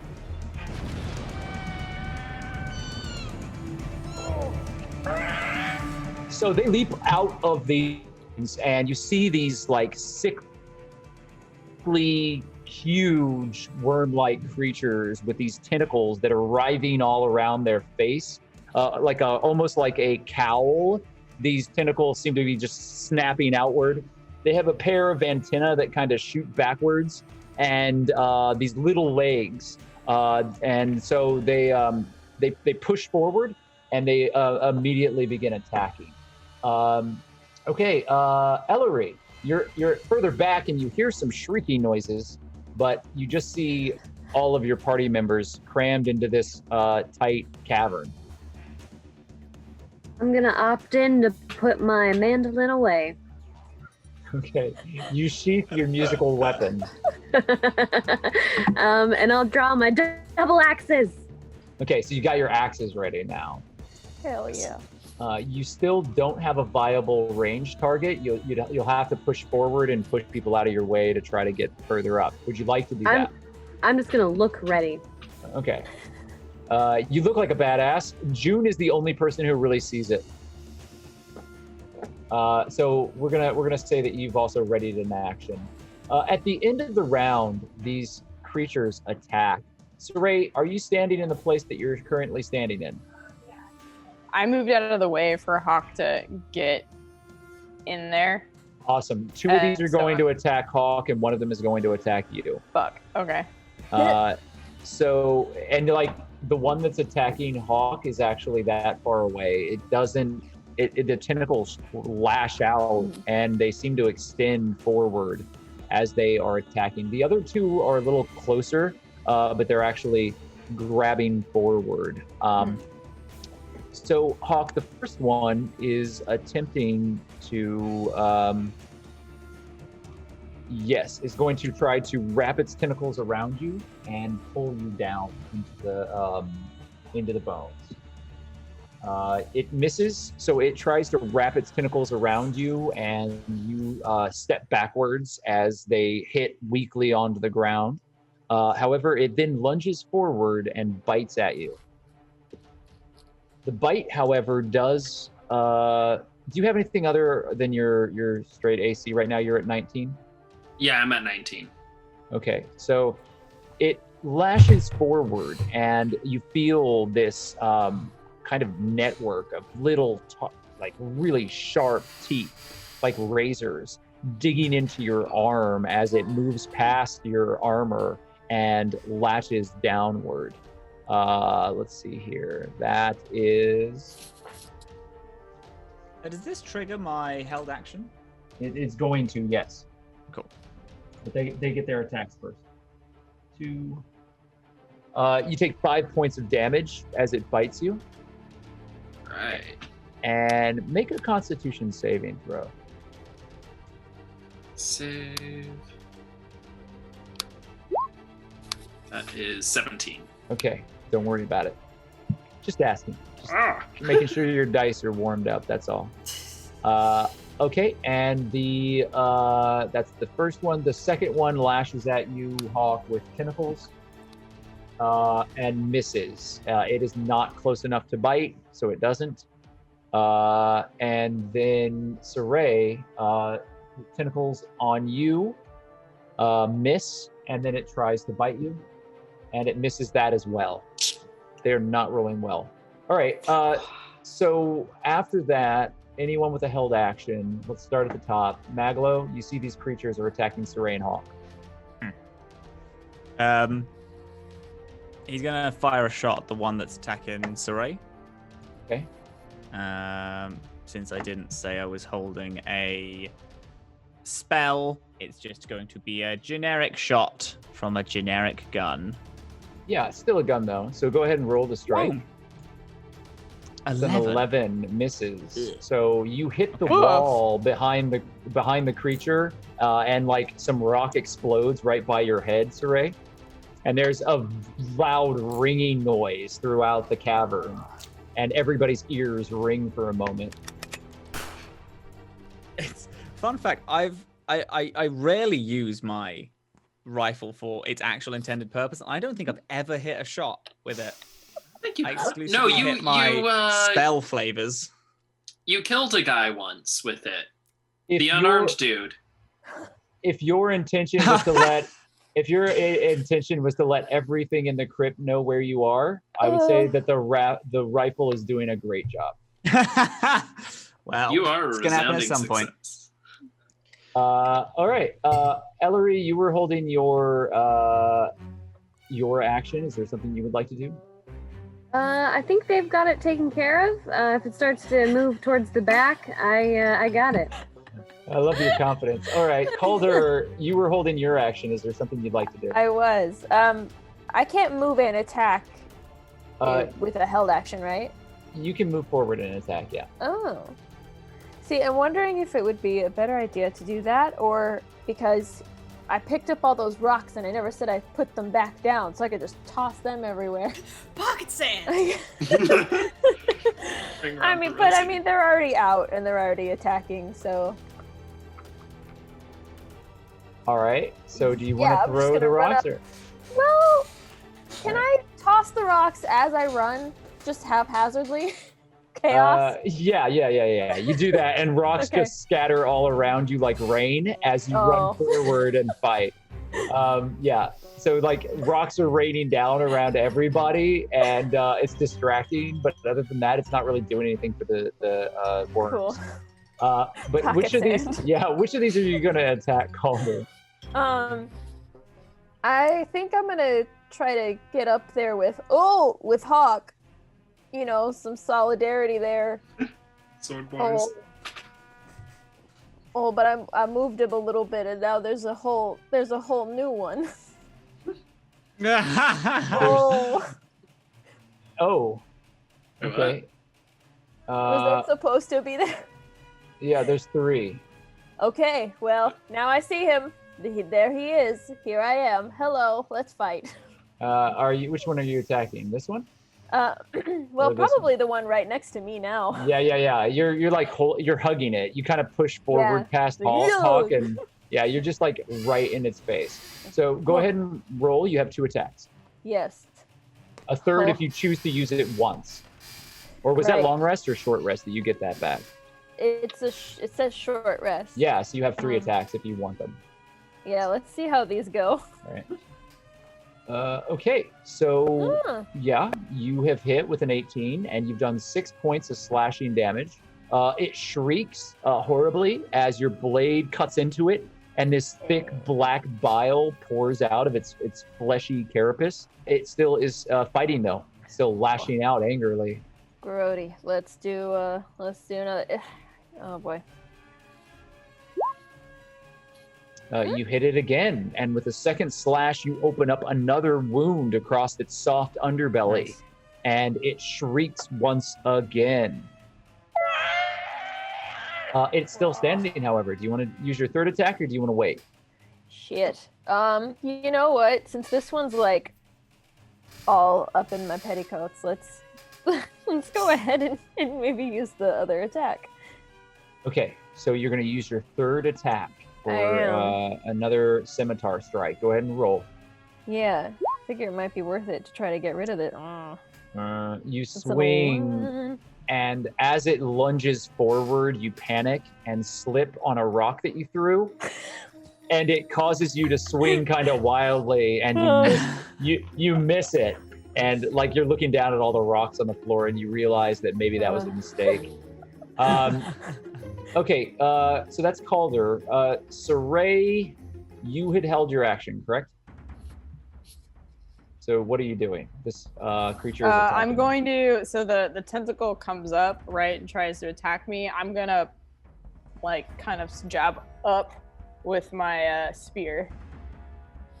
As it, as I dodge its weird grossness. It's roughly about 6.5 feet in length, but when it's on the ground, it's only about as tall as Dawdle.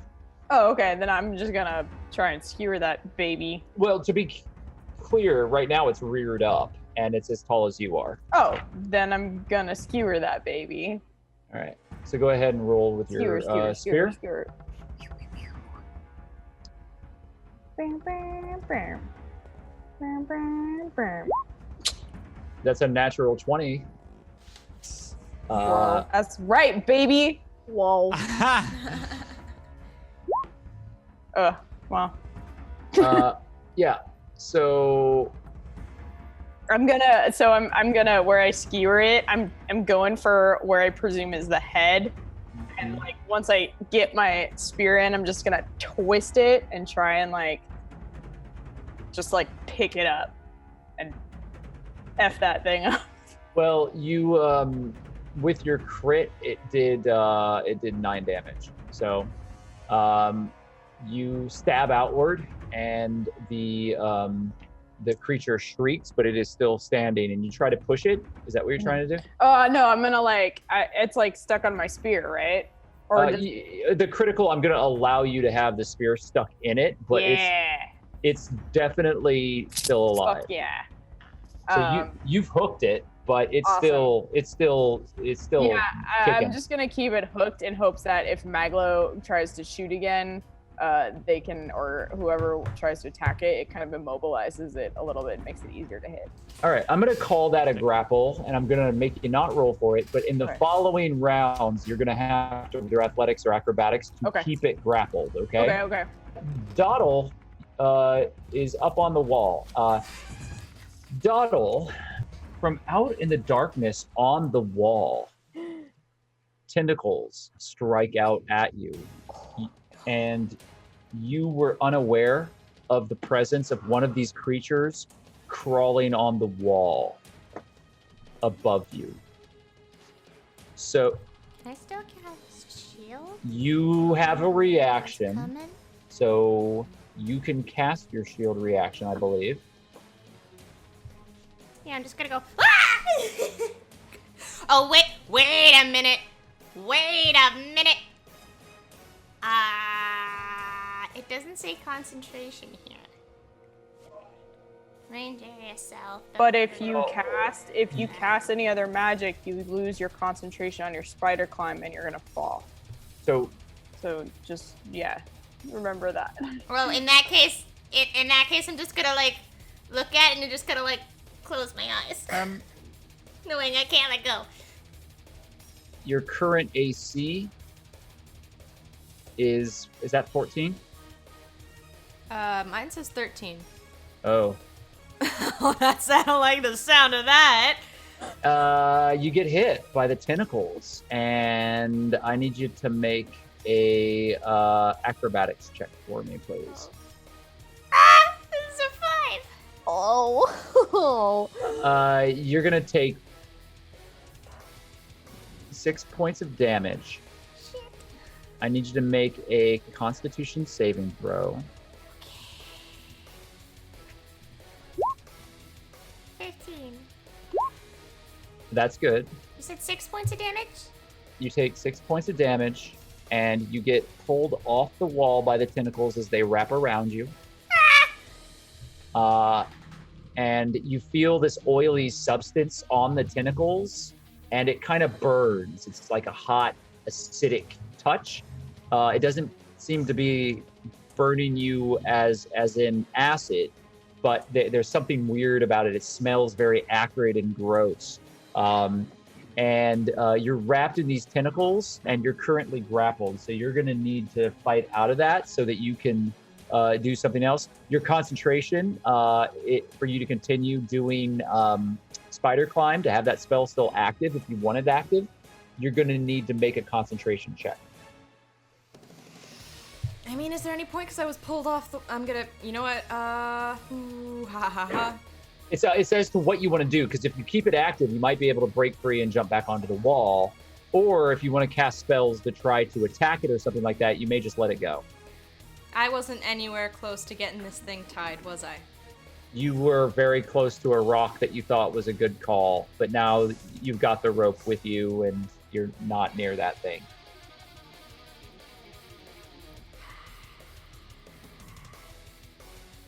I'm gonna close my eyes, I'm gonna think of my friends, and I'm gonna keep on concentrating.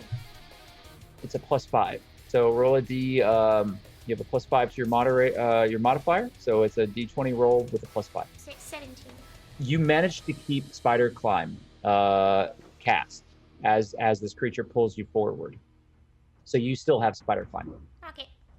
Did anyone else have a held action? I don't believe so. Unless Elerie, you wish to do something. Okay, well, we got these axes out, so I'm just gonna like move forward if I can, and just whatever's attacking these allies, I'm gonna just try and get rid of it. Cut them in half, eat it for dinner. Okay, so you have 2 attacks. You're gonna step forward, or I'm sorry, you only have 1 attack. That's because we lowered your level. We'll talk about this afterwards, but we may want to get rid of the bard and just keep you a straight fighter, just for simplicity, but also to make you as directed as possible. Okay. Because there's a lot going on now with all of these spells and everything. So, Kaza, go ahead and move yourself into whatever position you want, and just make sure that you're 5 feet away or right next to whichever of these creatures you would like to attack. You move forward, and MacLeod and Saray are currently kind of in front of you. You push past them. Do you want to push past Hawk and Calder, knowing that that's going to put you out in the open? I just want to attack the immediate thing that could possibly harm me. So kind of wherever that is. So attack the one that Saray has pinned. It is currently also at a disadvantage because it is it's on the ground, or not on the ground, but it's considered prone. So it's easier for you to hit. So you can go ahead and roll your attack with advantage, which means you're going to roll twice, and then you're going to choose the better. The 12 is you. That means you rolled an 18, and that means that you hit. So you can now do damage. You do 1d8 plus 3. I got an 8. So the creature shrieks as you stab at it, and Saray is holding it with the spear. You very easily sink your blade into its underbelly, and a thick viscous fluid issues forth as the creature writhes as it's being held in place. Okay, so you've stabbed the creature, and you are now prepared to enact Sentinel if on another turn somebody near you, which everybody's pretty near you right now, is attacked. You can choose to do this. You can only do it once, but you will be able to attack with an attack of opportunity. And then that creature isn't able to move away from you. You kind of like stand in front of it and hold it in place, okay? But you have to use your reaction to do that, and that's only gonna happen once. So let's go ahead and move forward from there. We're gonna go back to the very top of the round. Yeah, top of the round. Maglo, it's now you. We can't see Doddle? You cannot see Doddle, no. Did we hear Doddle yell? You were yelling Doddle, right? Hell yeah. And unless that would have broken my concentration. No. What are you yelling, Doddle? I'm picturing she like closes her eyes waiting for the impact, and then when it grabs her, I'm just screaming because it fucking hurts. Fuck. Fuck it. Mago looks to Busby and gives a little like, and then points just like into the like just down into the tunnel. Go see if you can spot Doddle. Busby flies past all of you as this little glint of metal in this darkened cavern kind of shoots out. The green glow of fire from Hawk's blade kind of glints off of the metal as the small automaton flies into the main space, and you lose sight of Busby. Doddle, you see Busby fly back, and you feel this little light flash across you as one of Busby's lights seem to examine you.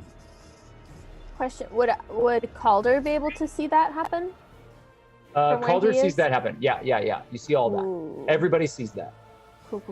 And Calder, from where you're standing, you can see that Busby's shining a light on what you assume to be Doddle. Maglo can't see Doddle still, though. You're all the way in the back. If you you have to get further up. Yeah. You and June are the last two back here. And June just looks like she's ready to cast some spells to try to help people, but she can't get a good view. He turns to June. I'm gonna move up and see if I can help Doddle, which means I'm gonna have to get past all these things. I trust you got this, right? I'll take care of this side of things. Just be careful. Good on you, love. Mags is gonna see if he can either bolt past the worm things or like climb a way over. He's just trying to get in eye line of Doddle. You are gonna make a move. One of them can't do anything. However, the other one is going to get an attack of opportunity on you if you move forward. Busby hasn't relayed any information back. You Busby's hear, so you don't have a telepathic link necessarily. All you're hearing are the beeps, and you see some flashing lights, but you can't get a good view of what's happening. Mags accepts that flashing lights is like danger. Yeah, you understand enough about Busby's communication to know that Busby is alerting, and the way that the beeps and things work, it's an alarm, and Busby is spotlighting something of importance. Great. The scream, the little communication from Buzz. Mags is just gonna. He's not gonna try and do anything fancy. Maybe like run up a rock just so he passes the things. He's just gonna try and run through. So you push through, and the one that Saray has pinned lashes but can't do anything against you, as both she and Elerie are fighting that specific creature. The second one, however, that is being held back by Hawk and Calder lashes out at you with a tentacle, and it hits. Yeah, so this tentacle flies out, and it because they're everywhere. The tentacles can stretch out to 10 feet away from this creature. So they are they're writhing all around everyone. And you get hit, and you take 6 points of damage, and I need you to make a Constitution saving throw. 11. So you are poisoned. Mentally shake it off. Oh no, no, you're not. You're dead. No, you're not. You move forward, and then the sickness in the pit of your stomach begins to spread, and then you can't feel your hand. What were you trying to do? You were moving forward, right? And he was moving forward, yeah, because he was gonna. He had his. He was bringing out a small thing he was going to cast on Doddle.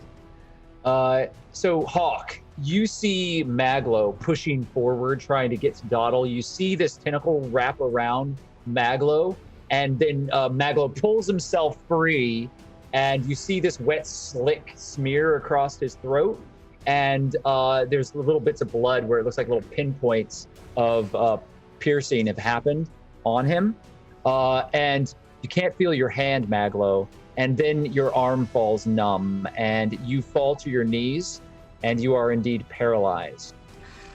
And you are lying back up, facing the ceiling at the edge of this pit, and the bones are around you, and you see Doddle being thrown back and forth by this tentacled creature. And there's another one just off in the bones moving towards you. And that's where we're going to leave it today. He's gonna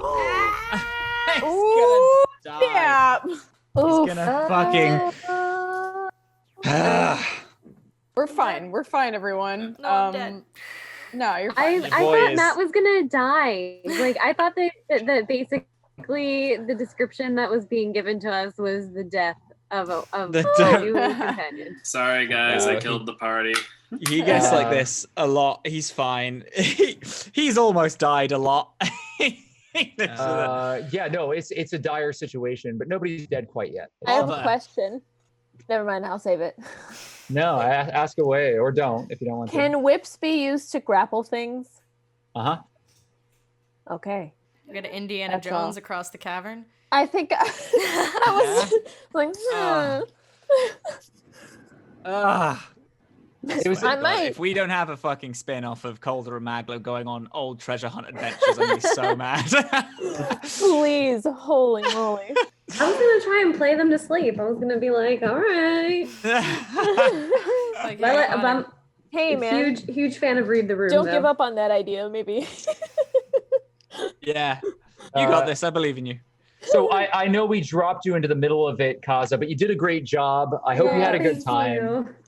Really, just you guys have been so helpful, and you're a wonderful DM. So thank you so much. You've also jumped into combat, which is the hardest part of D&D. I was just about to say, you haven't played that much, and we threw you into it's super intimidating anyway. But you're level 7.